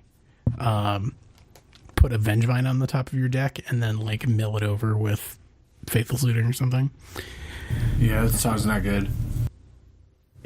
Look, I'm just saying these are That is an options. option. These are things that people have done, by the way. There was a hot minute where Vengevine was playing some number, a non-zero number of Flamekin Harbinger. If you say so. It happened. This deck's 5-0'd. All right. Yeah, maybe. I guess you can. There have been some weird 5-0. All right, we're not getting into this. All right, my It's next fine. card Yep. is Containment Priest. Oh, you stole this one Dude, from me. I love Containment Priest. I always try to jam this in my Legacy decks. Everyone's always card. like, when I ask them about my sideboard, they're like, all right, I think you need to cut one of these Containment Priests. Like, let's be real. I was like, I was trying to fit another one in, so like, I don't know how you're trying to tell me to cut this card. You're trying to, just really juice it up. It is, the text on the card is mostly that it is a flash 2/2, and that's kind of all it does. But it has this other text where it stops unfair decks, and it never really plays out that way. But it looks sweet, and it stops a bunch of graveyard shenanigans. Basically, it says if a creature would enter the battlefield and it weren't cast, it gets exiled instead. And there's just like, it has a lot of sweet combos. Like, it's really cool with Flicker Wisp, and it's cool with Eldrazi Displacer, which are cards that are already in Modern. And like, those cards are like more playable in Modern than they would be in Legacy, even though they're like kind of playable in Legacy. They're not good, but they are kind of playable there. And I just think it gives a lot of decks, like fair decks, more game against decks like Dredge and against decks like Phoenix, where otherwise they would have less game, I guess. And I don't think it's necessarily great against either of those decks. They're both like very able to handle this card and just bolt it. And it does die to Lightning Bolt, which makes it not great in Modern. But the fact that like I'm saying that like I'm not even sure that it's that good is like, kind of evidence that it should be legal. So I would like to see it. Yeah, I mean, like we have this card now, right? Like it's Hallowed Moonlight on a stick minus. Well, there's the also card like draw. that Merfolk Hallowed... goes in M19 or whatever. That like you just sacrifice it. It's a one-time thing. Yeah. But yep, I don't know. Those cards aren't good. They I don't think see play. that. Yeah, no, I'm in on Containment Priest. Containment Priest is one of the cards that like the Snapcaster Mage versus Mission Briefing argument. Like I actually buy that. Like the body has the value. body definitely has value. The other thing too is that it is a human, which is very relevant in this format. More relevant than that would be in other formats. So. Yep, absolutely. My next one is this is actually a hat tip to Frank Karsten because I wasn't even thinking about it.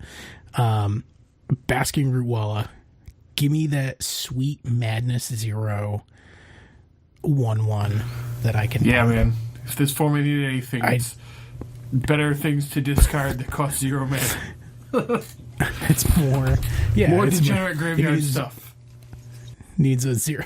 I don't know if a 0 mana 1/1 that you have to pay mana to pump and you can only do it once is really degenerate. No, it's probably fine, honestly. I mean, it is. Yeah. The card's always been, like, sketchy with Vengevine specifically. Like, it's really good with that card. Sure. But part of that combo like, was part of that survival is, the fittest, so, yeah. Right. Yeah, like survival, natural order, like all that nonsense. Like, I would like there to be because we have all the other pieces for Blue-Green Madness. Just, all color shifting and weird now.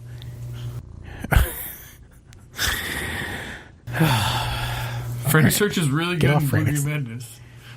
I'm sure it's fantastic. It's a 0 mana discard. They drew a card.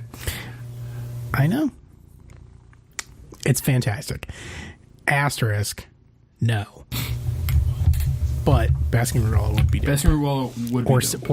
Or a Basking Ruella-esque card, like whatever. They want to color shift it and make it red because the Madness the color stuff doesn't now have is any. red. It doesn't have any color anyway. It's a 0 mana 1/1.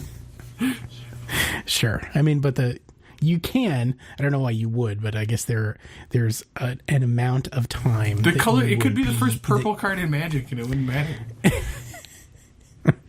Yes, it is uncastable except by discard. There you go. If they gave it no casting cost, it might actually be a more interesting card. That actually would be an interesting card. It'd be like a. That sounds like Future Sight, like V2 or whatever the next Future Sight is. Just a whole bunch of cards without casting costs. Wonderful. A creature without a casting cost with no suspend that just has Madness 0. Jeez. Okay. Yeah. That would be a sweet It just card. sounds so degenerate. It's like. It's just weird. Like, what are you going to do? Cascade? Well, but that's the thing. It's like the only thing you can do with a card like that is like really broken stuff because like you would never play a card without a casting cost, right? Like unless you were doing like I don't know. All right. Like you cascade into it or you cast it off as foretold. Like that would be. Yeah, cool. I guess. Here's my one. Yeah, like if it's like a 1/1, sure. Yeah, it's fine. Whatever. Yeah. Like 1/1 with a pump. Okay. Yeah, I mean, fine. Whatever. You can have that. With a single use pump to turn it with. As foretold. 1/1. Go. Yep. Yeah. Gotcha. Yes, gotcha. The weird thing is, like, I don't even think that gets better in Vintage, where you're like Black Lotus, as foretold, 1/1 go. Like, Black Lotus doesn't make that a powerful move, and that is terrifying. Yeah, all right, I guess. Okay, my next card is Vindicate. I want Vindicate to be in this set so badly. I would freaking love Vindicate to be in this set. Because they've printed cards like Assassin's Trophy, and I want Vindicate, darn it. Why can't I destroy a Tron land with my control deck? I know I have Field of Ruin, but I want Vindicate so badly. It is not too powerful. It is a way to destroy a Planeswalker that costs 3 mana, which is like a Hero's Downfall that people already play. It just says destroy target permanent. Give me Vindicate. Also, it has sweet Star Wars art. It's like a storm ship, like a stormtrooper or something dying on it. It looks awesome. Yeah, I think it's an awkward view of the Weatherlight blowing something Give me up. Vindicate. Okay. I want it. Okay. You know what? If it was me, boom. Yes. Done. All right. See? Okay. Cataclysm. Oh, all right. I go for Vindicate, and you have to go. You have to one up me here and just blow up all the things. Look, I played Cataclysmic Gearhulk recently. I love Cataclysm. Cataclysm's sweet. It's really good against decks I would like too, but it is sweet. Correct. So, in a similar way to, like, again, you could argue that Armageddon is good against control decks. I mean, if you can get it to resolve, good against control. It's so good. But when are you ever going to resolve that? Look, I was playing at FNM like 3 weeks ago, and I got boiled. All right, I had a lot of islands in play. It was miserable. Okay, all right. So Cataclysm is the souped-up version of Cataclysmic Gearhulk. Well, Cataclysmic Gearhulk is the creatured-up version of Cataclysm. The watered down version of Cataclysm. So Cataclysm is 2 white sorcery. Each player chooses from among the permanents he or she controls an artifact, a creature, an enchantment, and a land, then sacrifices the rest. Interestingly, it's templated in a way that it kills planeswalkers, which is very relevant with this card. Yes. Yep. You don't get to choose planeswalker as a type, but they are sacrificed as part of. Well, it's played in Legacy, like in a format where Armageddon is just legal. Like, you can just play Armageddon in Legacy, but you don't. You play Cataclysm because Cataclysm makes them sacrifice their Jace the Mind Sculptor, and Armageddon does not. There you go, and that is also why Cataclysmic Gearhulk, its chunky son. That one actually says Planeswalker on it, so does in fact say Planeswalker. Yep, and doesn't say land. Well, it says non-land. Because people hate having all their lands blown up for some reason. That's part of why. That's like the reason to play Cataclysm. But all right. Yep, absolutely. My next card is Necromancy.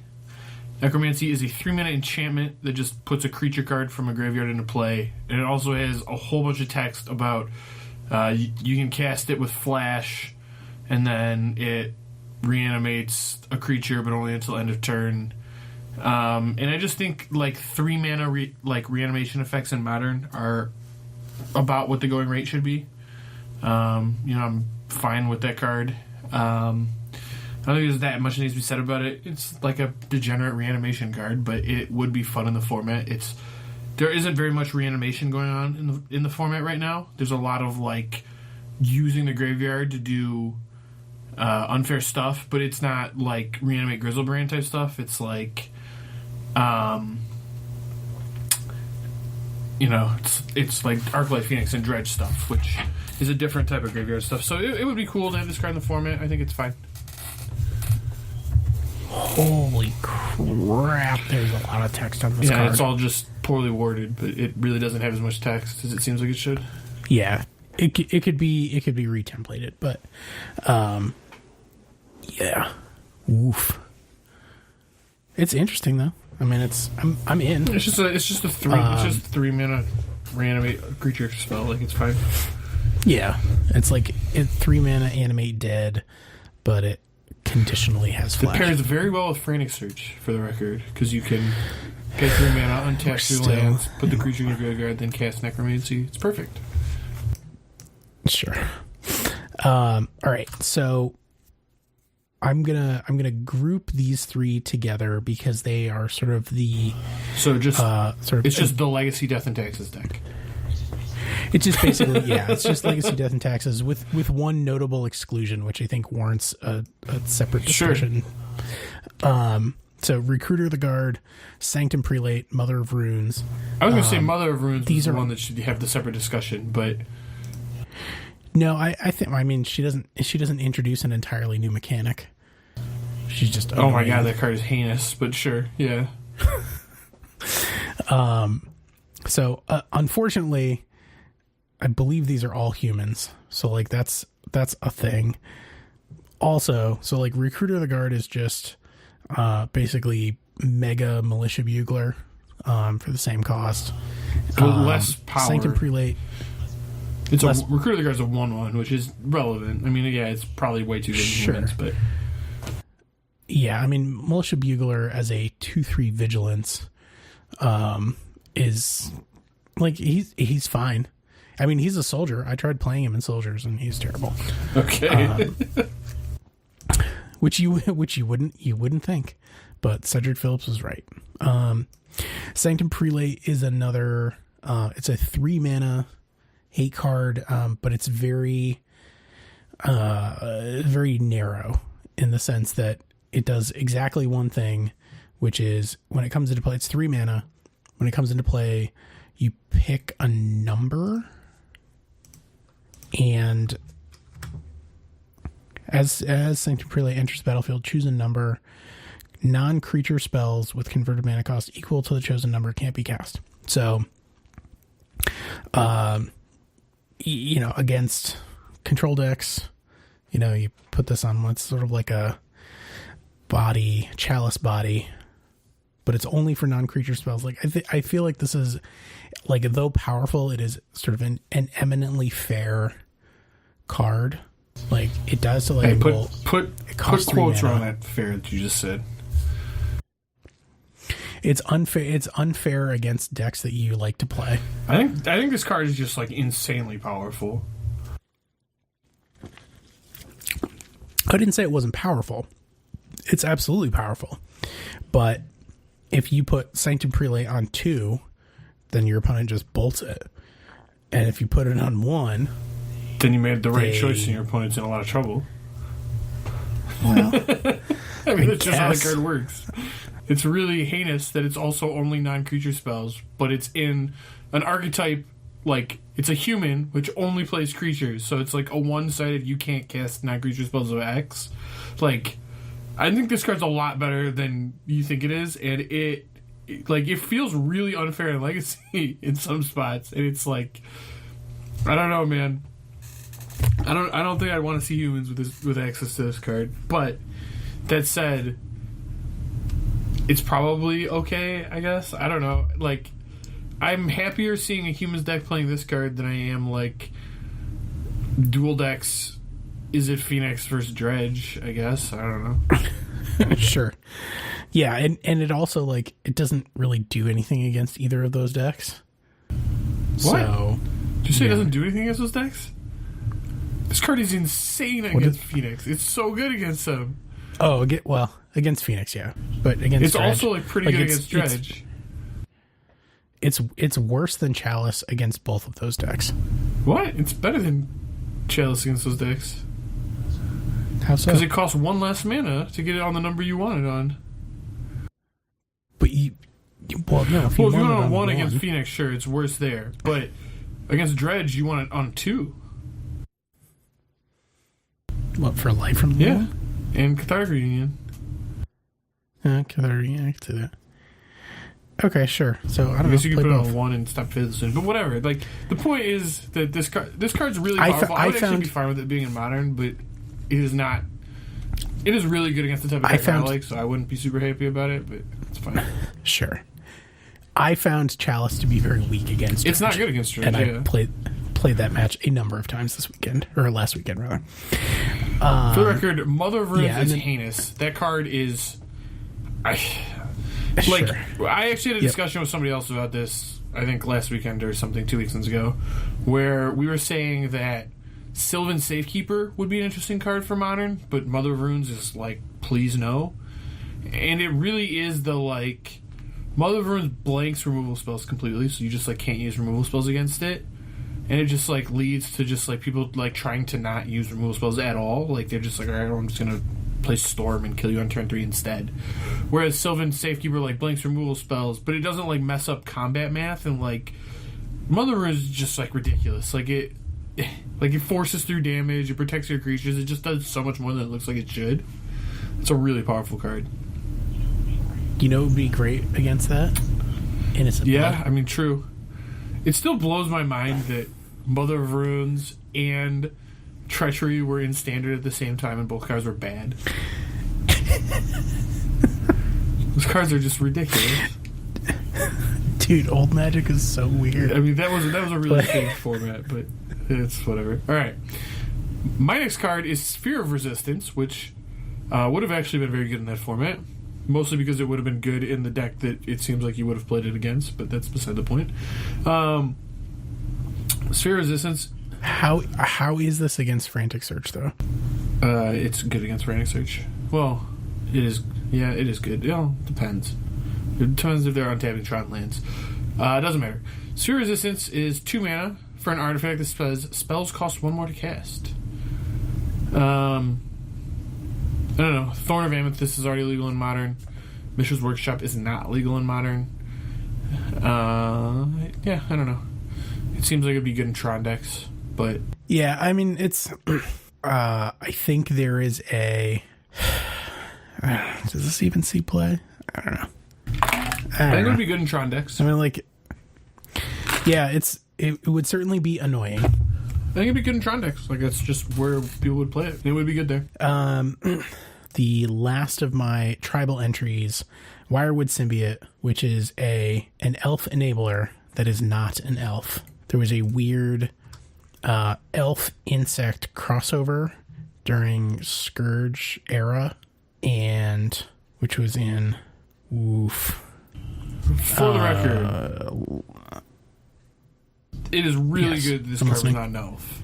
This should not be a freaking elf. It should not be, Yep. Strong agree. There should not be an elf. So it's a 1/1 insect, and you can return an elf you control to its owner's hand to untap target creature. You can activate this ability only once.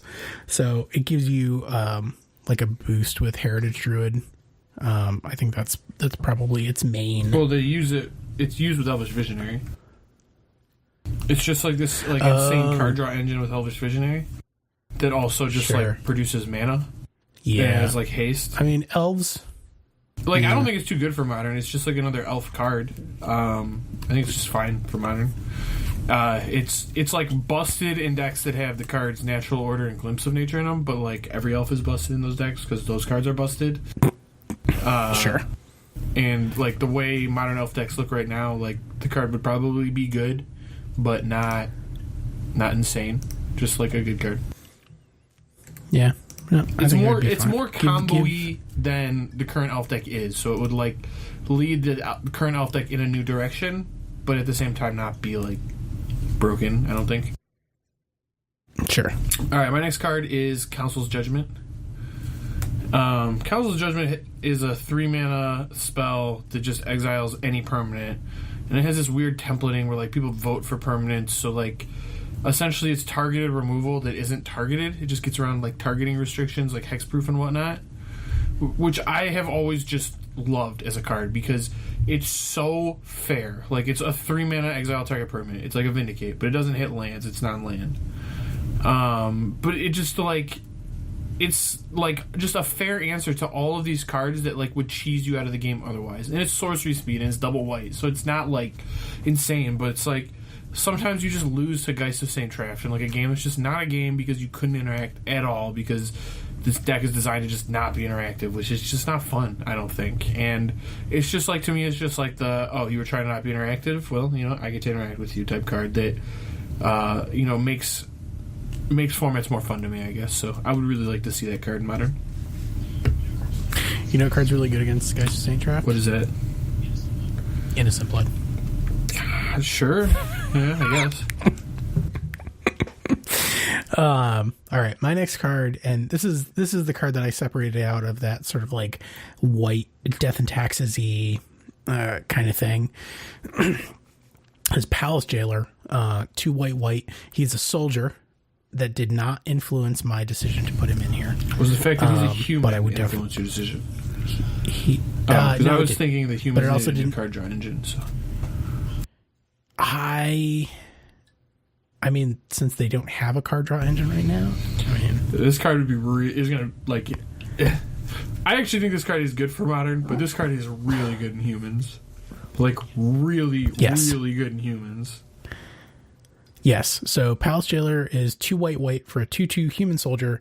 When Palace Jailer enters the battlefield, you become the monarch.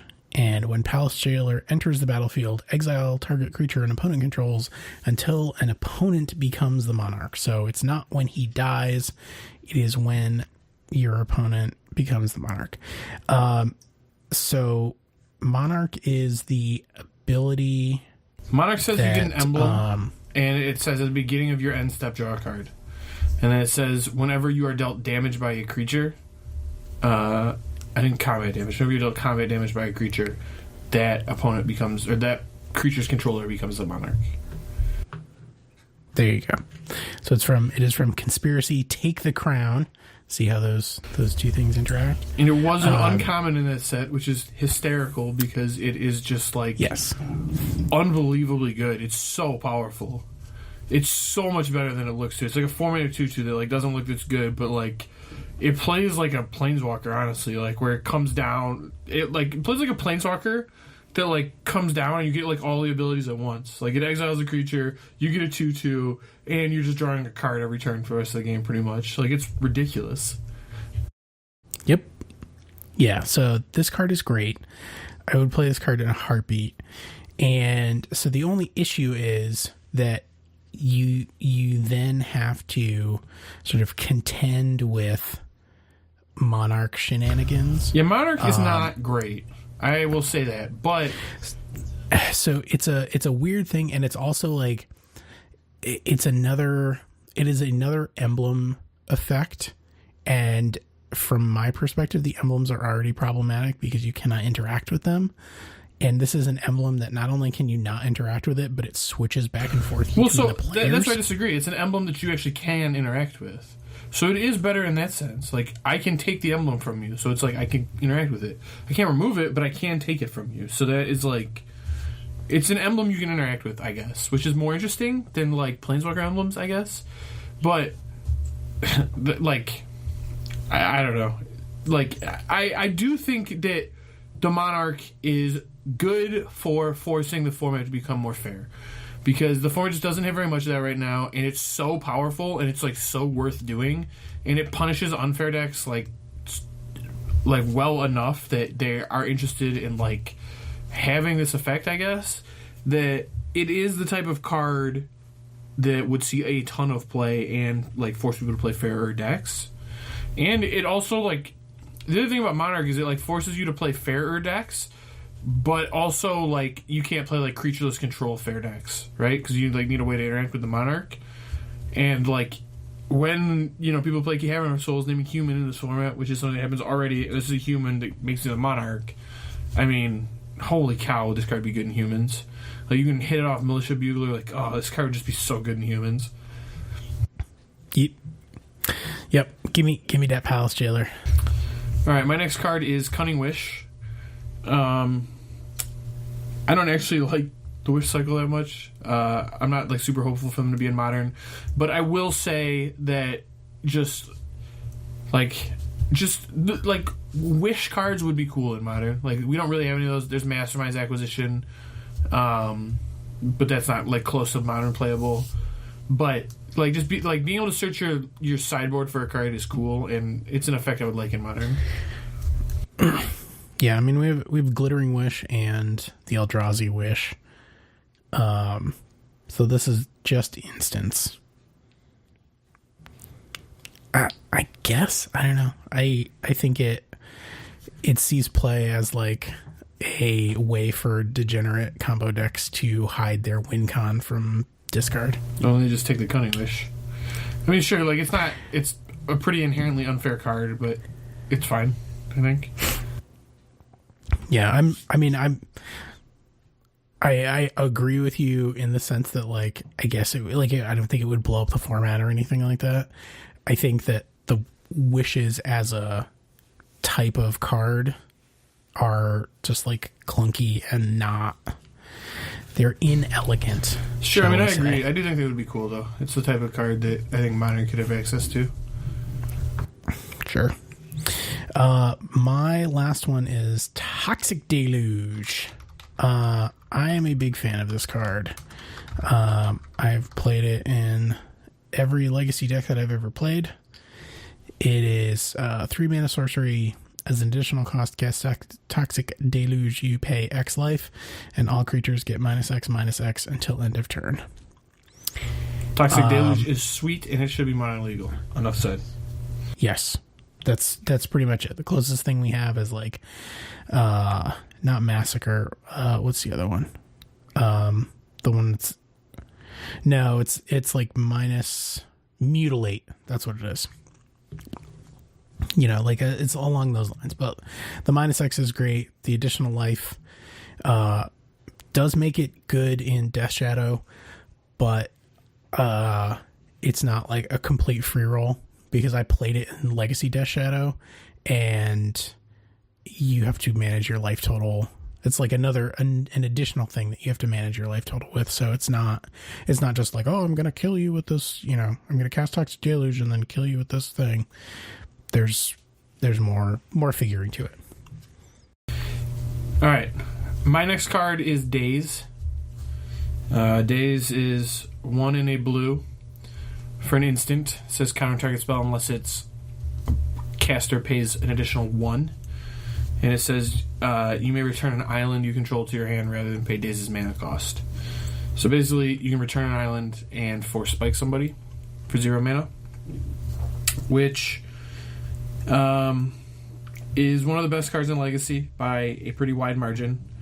It's dominated the format for a very long time, and people talk about how annoying it is to play around Daze and how much Daze warps the format. But the thing with Daze is that it's not actually that good. It's more a benefactor of circumstance, where there are 2 cards that really dominate Legacy, and are just so big format warpers that Daze just plays into those cards perfectly. And those 2 cards are Force of Will and Wasteland. And Daze has this inherent drawback of being really, really bad the longer the game goes. And the longer the game goes, the less likely it is to do something. And it's really good early, but it just gets really bad the later the game goes. And it is conveniently blue, so late game it pitches to Force of Will in Legacy, which makes it much better. And Wasteland conveniently chokes your opponent's mana, which makes your Dazes alive longer. So, it is this combo of those 2 cards just play into it really well, and I think it's actually like an appropriate power level for Modern. You also have to return an island to your hand, which islands aren't super popular in Modern right now. I mean, they could play them, but Delver style strategies aren't really a thing in Modern. Like, the closest deck is Death Shadow, I think. The Daze would be good in currently, and it would probably be very good there. But I don't know that it's necessarily broken. So I think Daze could be Modern legal. That one might be too far. I don't know that they will actually go that far, but I think Daze could be Modern legal. At least the way the format is now. Without Force of Will and Wasteland, it gets a lot worse. That said, the next card we want to talk about is Wasteland, and its slightly worse cousin, Schadenport.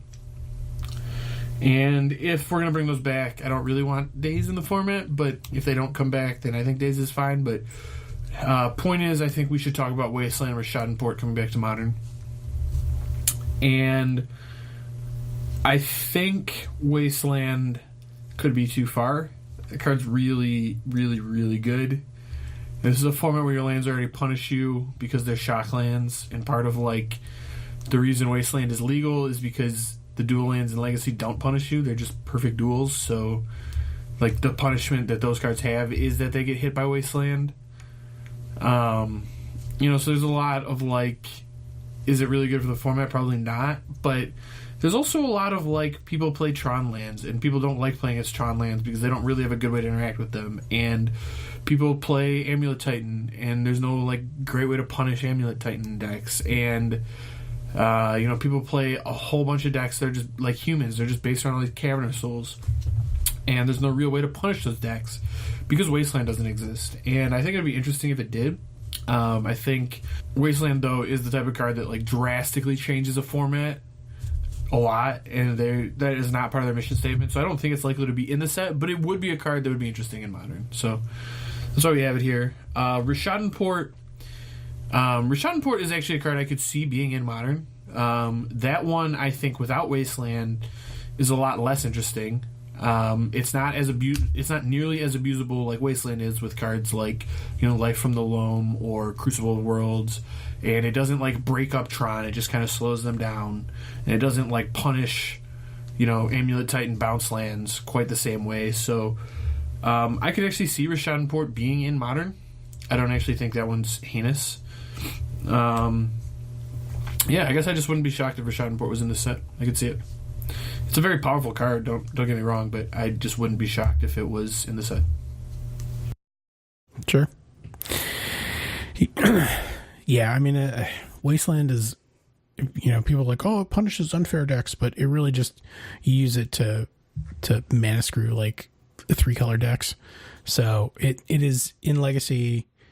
It functions as a creator of non-games, despite what all of the screeching harpies of Legacy will tell you, that it's it's the only thing that's keeping whatever unfair nonsense in check. It's not even close to it's that. kind of ridiculous. I mean, it's probably too powerful of a card for Modern, honestly, but I mean, part of it though is that Daze exists, right? Like the combination of Daze and Wasteland just is like, all right, well, I'm ahead of you. You're never resolving another spell, and you're never catching up. Like, it's just not happening. Like, you're just gonna get so template out of this game because every land you play is gonna get blown up, and every spell you cast is gonna get dazed. So like, you just aren't in the game. There's nothing you can do, and that is miserable. It's a really, really bad combination. It feels terrible when you're up against it.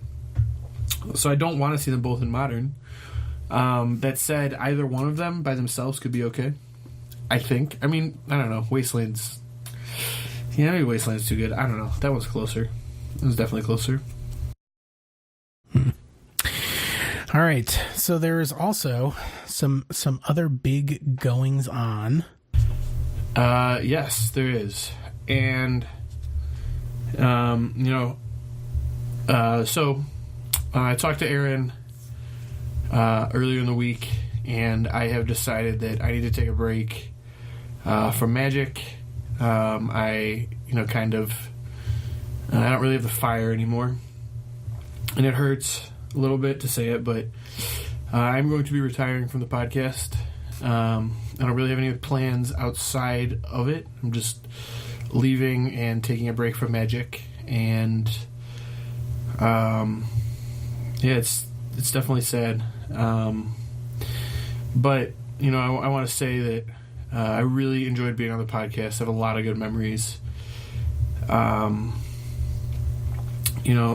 a lot of good people through it. Loved having the discussions I did with you all the time, Aaron. I don't have any plans. I'm not really going anywhere. I'm just really taking a break from Magic, and I felt like it was going to be unfair to the listening audience to make you put the entire podcast on hold for I don't even know how long while I kind of get my head straight, I guess, and figure out my Magic career. So that is that. But I didn't want to go out on just a sad note, so I kind of wanted to go over some of the really positive memories I have from the cast and some of my favorite moments from it, because those to me are the best part of it, were the memories and all the friends and that stuff. So one thing I still find interesting is I remember reading your post the first time you put it out. You said, send me a 2-minute video, or I guess podcast segment, on your favorite Magic card and why it's your favorite Magic card. And I don't know if you remember this, but mine was on Snapcaster Mage. Unsurprising. I'm sure I still have the audio somewhere. I actually still have it. I do. I have it on my computer. But yeah, mine was on Snapcaster Mage, and I talked about how much I love the card and why I loved it in Modern. And you're right, unsurprising, because to this day it's still my favorite card. Still love it. I guess the more things change, the more they stay the same, right?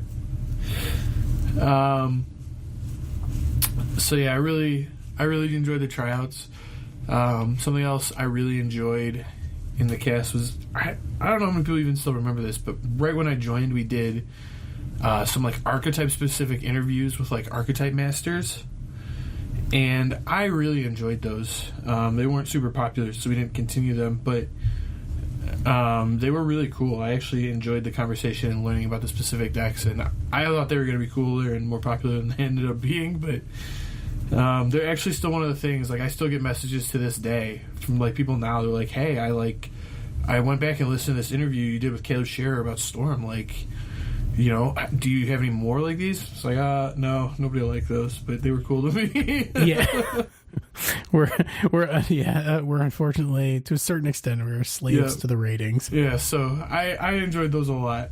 And then I remember kind of right after I joined, I think you were going to GP Vegas, and yes, we like discussed a green-black deck and how you sideboard, and I just remember really enjoying that episode. That was like one of my favorite episodes I've ever done, where we talked about it for a long time, about how how you're going to approach it and how you were going to sideboard and how to approach a tournament and mindset stuff and all of it. And I don't know. I just really like that episode. It felt like a team building thing. It was like a kind of bonding moment, and yeah, I don't know. I really like that episode. Another big moment for me, you know, and really both of us, but just like, you know, as my memory is when we got our first spoiler card from WotC. We got to spoil Torgar. I think it's Famine Incarnate, and that card is terrible. I never saw any play at all, and we kind of knew it when we got it, but man, we wanted it to be good so bad. We were trying so hard to just like hope. I've still got my my Hitotsugu second right. It was so perfect with it. Locked and loaded. With it, but sadly no. Sadly no, it wasn't that good. And we wanted it to be, and I still have a copy of the card that I just keep on my shelf, and I look at it from time to time. But it's, I have a foil copy of it as well. But it was never good. But then we got to spoil Spell Snare and Beast Within from, I think it was a conspiracy set, like 2 or 3 months later, and I love Spell Snare. I went on so much about Spell Snare on that episode. It's like one of my favorite cards in Modern. I've just always loved that card. And then fast forward, last weekend I got destroyed by a guy that was running 3 main deck Beast Withins. I mean, that's a baller move. That's how that happens. I was like, okay, well, you got me. And that's how you know that guy has good taste, because you like the Beast Within. Yes. Yeah, so I really do feel like that was a really big moment. For us, it was awesome. Another thing I had that wasn't really on cast, but for anybody that follows me on Twitter, you might remember this. And it seemed pretty innocuous at the time, but I remember, I think I was having like a rough day at work, or something had gone wrong in my life. I don't remember exactly what it was, but that's not important. But I just posted on Twitter. I was just like, hey, you know, if you have any just like pictures of your foil deck, you know, DM them to me right now. I want to see them. Just as like a pick me up, because, you know, I love foils and I thought it would be cool. And I got so many pictures of foil decks. It was like, I don't even know, like hundreds. Honestly, there's so many people wanted to show me pictures of their foil deck, and it was awesome. It was one of the coolest things I've ever seen. Just like everybody sent me pictures of, like, you know, something they worked so hard to build and that they cherished and they genuinely loved. And like, just to see that much outpouring of, like, you know, love for your hobby, just from so many different people. We all shared like the same love, because I have pictures of my foil decks too, and I love them. So yeah, it was a really cool day. I tried to repost most of the pictures, and yeah, I remember it being really awesome. Yeah, and then from that day too, I actually met a fan of the podcast named Tim at GP Milwaukee. He came up to me and talked to me about it, and yeah, I just remember that being really cool. Shout out to Tim. Wherever you are, hopefully still listening. So, you know, one more thing, not really actually like podcast episode related, but you know, meant a lot to me.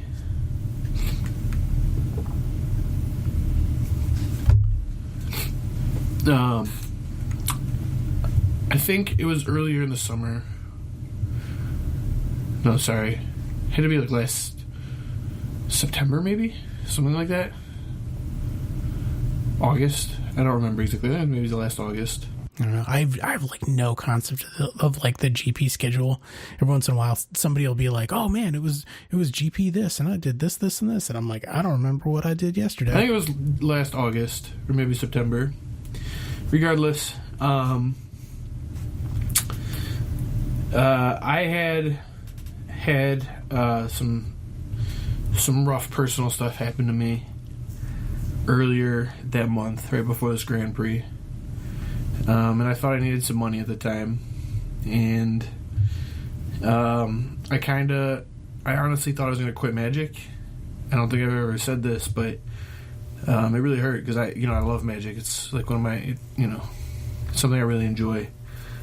And I don't know, my fire burnt out then before that event. And I was going to go to a different event. I couldn't go. And then it just popped up. It just so happened that my grandparents lived like 10 minutes away from this GP Pittsburgh Convention Center. So I brought all my cards with me. I was going to sell all my cards at this Grand Prix and kind of leave the game, I guess. And I wasn't really sure what I was going to do because I was still trying to figure it out, and it really hurt. And I just decided to play. The Grand Prix, the last one, right? And then I show up, and I go undefeated on day one of a Grand Prix, which I'd never done before. And then, fast forward the rest of the weekend, I don't end up losing. I get into the top 8. And I do lose there. I did lose in the top 8. I rolled a 5, I think, in game 2 and just got smashed out of the top 8. But it put me on the PT, and I just remember going in there and feeling really bad about stuff before that. And just like the outpour of just like support, I got on social media was really awesome. It was really cool. I just had so many people message me, just congratulate me. It was like a dream come true, Yeah, it was. It was really cool. It's a big deal. And I'm gonna. That was definitely like one of the best memories I've ever had in Magic, and even the event itself, like, I had some friends there at this event, and they were just congratulating me the whole time. It was just a really, really incredible weekend. My grandparents showed up for the top 8, which was really awesome for me. Really cool event. And then I got to play on the Pro Tour from it, obviously, and I got to be on a pro team for my local store. I got to support them. It's like the same store I've played at for 4 years. And got to team with a bunch of people that were like my heroes growing up, that I'd never had a chance to play with. And that was incredible. I did really good. Put my team in like contention for the team series, so that was a really cool experience. Got to meet a lot of people. The whole event was awesome. Yeah, I don't know. Those are just some of the best memories I had of just everything that's happened since I joined the podcast. And I'm not gonna lie, I'm gonna miss it. I really am. But it was always awesome doing these episodes with you, Aaron. Yeah, man. No, it was great. I've no complaints. The amount of growth that we had over that period of time was astronomical. I mean, it was really, really outstanding. And I credit you for a lot of that. Being able to say, we're a pro tour podcast now, like a pro level podcast was a big deal, and is a big deal. I think that, when you told me, I had kind of had an inkling, I could tell that the changes to the sort of pro system had taken a toll on you a little bit, and that is totally understandable. And, the reality is, and I told you this when you told me, is that no matter what, your well-being is the most important thing. So there's no, at the end of the day, the only thing you have is yourself, right? And your person is the most important thing to take care of. And honestly, I know what it feels like to have to step away from something that you love, but the decision to do that is one that more people probably should make. And, it's, you will be better for it in the long run. And that includes, who knows, 6 months, a year from now, you decide to come back to the game. Like, that's great. It will be much better than if you had just hung on to the bitter end and just gotten to the point where you hated it. 'Cause I've done that. And not with Magic, but with other things. And it is very unpleasant. It's unpleasant when you're going through it, and it makes it almost impossible to go back. So even though it's the hard decision, from what you've told me, I think it's the right decision. I agree with you. It really, looking back, it's really hard to like look at the really positive memories I had and not, just like love the game for everything it brought to me and everything it meant. But at the same time, it's like, I don't know, the changes to the system are taking a lot out of me. It really feels like, the changes to the system are good, but it costs me a lot personally, and it's, really hard to accept how it worked out for me. And there's just a lot of other factors that just made the game feel more like a job than a hobby. And to me, like, I have a full-time job. I don't need Magic to be my job. Magic's always been my hobby, and it's something I love. And it became really hard for me to practice the amount that I feel like I need to be competitive, with all the people that are competitive in this game. And I would like to just be able to play the game, I guess, and just for fun, just, once a week or whatever. I think that's something I want from the game, but it's hard. It's hard when you climb the top of a mountain. Like, it took me so long to make the Pro Tour, It was just so much uphill battling the whole way. And it's really hard to climb all that way and then not look at the game the same way you did when you were standing at the bottom of the mountain, right? And to me now it's like, I can go to like an SCG and go like 11-4 and top 32 or whatever, and it's just not a good weekend. Whereas before it would have been like, I'd be on top of the world. Like, it was an incredible weekend, right? And I don't know. It just doesn't feel the same to me anymore, I guess. So I'm gonna take a break. I don't know how long I'm gonna stay away from Magic. I don't know how long I can. I do still love this game quite a bit, so we'll see. We'll see what happens. Yep. So in terms of what's next for the show, there's going to be some format changes. There are as of right now, the plan is the regular show, instead of being 2-hour shows, is going to be 2 like hour and a half shows maybe. The first one of the month is going to be me and Ari Lax talking about like the sort of spiky side. The second one of the month is going to be me and Emma, British Emma, talking about sort of more fun modern. There's going to be an additional week, which is going to be some kind of flex. It's going to be either a deck tech, an arena video, some sort of gameplay video. It's maybe something about standard. Chris, my original co-host, is coming back for episode 100. The week of the 20th, we're going to record it. So that'll be sort of like a nice little bookend. And then after that, the new schedule will start. And so, yeah, so now there will be a minimum of 3 weeks of content per month instead of 2, just sort of shuffled around a little bit. And always room in the schedule, for anything that you would like to do. You're always welcome to do anything you like on the Well, thanks, man. I appreciate it. So before we get to the Spice Rack, you can follow us on Facebook, facebook.com/Turn One Thoughtseize, all spelled out. You can follow us on Twitter. I'm at T1 Thoughtseize. Zach is at A22EN. You can watch us stream at twitch.tv/T1 Thoughtseize, sponsored by Card Hoarder. You can see our YouTube videos at youtube.com/Turn One Thoughtseize, all spelled out. You can read my columns at blog.cardkingdom.com.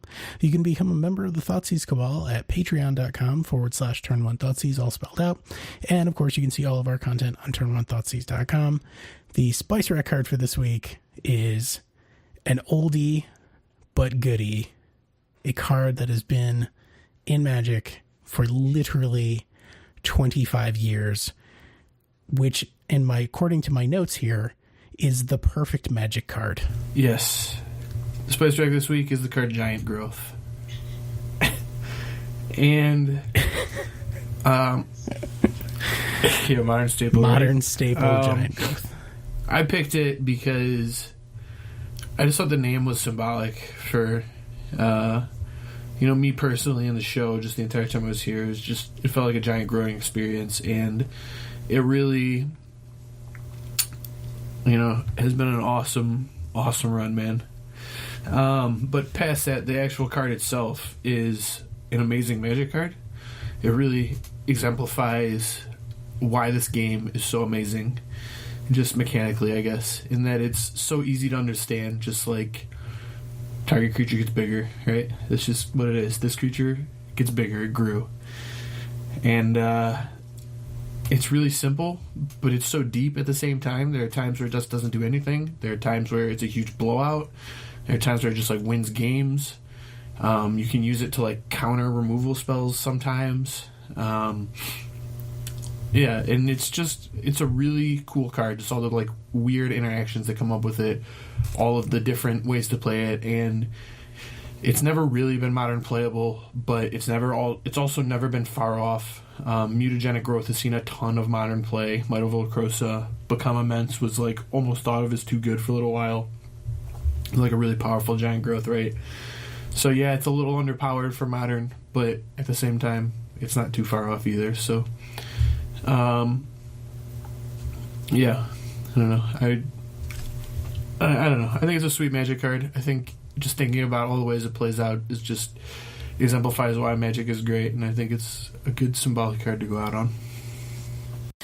Yeah, I have lost to this card, not like recently, but I played against somebody that was playing mono green Infect, like it was block constructed, and they just like legit had 4 Giant Growths and 4 Mutagenic Growths and like a Become Immense and something else, and they were just like, like Noble High. It was like Glistener Elf go, then land Noble Hierarch, Giant Growth, and then Mutagenic Growth. Just I was like, whoa. I was like, okay, like that just happened. I just lost a Giant Growth, and one mana for 3 power is very big when you're only counting to 10 and you start at 1. So resolving 3 of them turns out as a way to win the game is it'll get you there. It will indeed get you. I wonder how many printings it's had. It's a lot. Oh, I'll figure that out later. Anyways, yeah, that's what we got for this week. So thank you so much for listening. Thank you for being here, and we'll catch up with you later. Love you guys.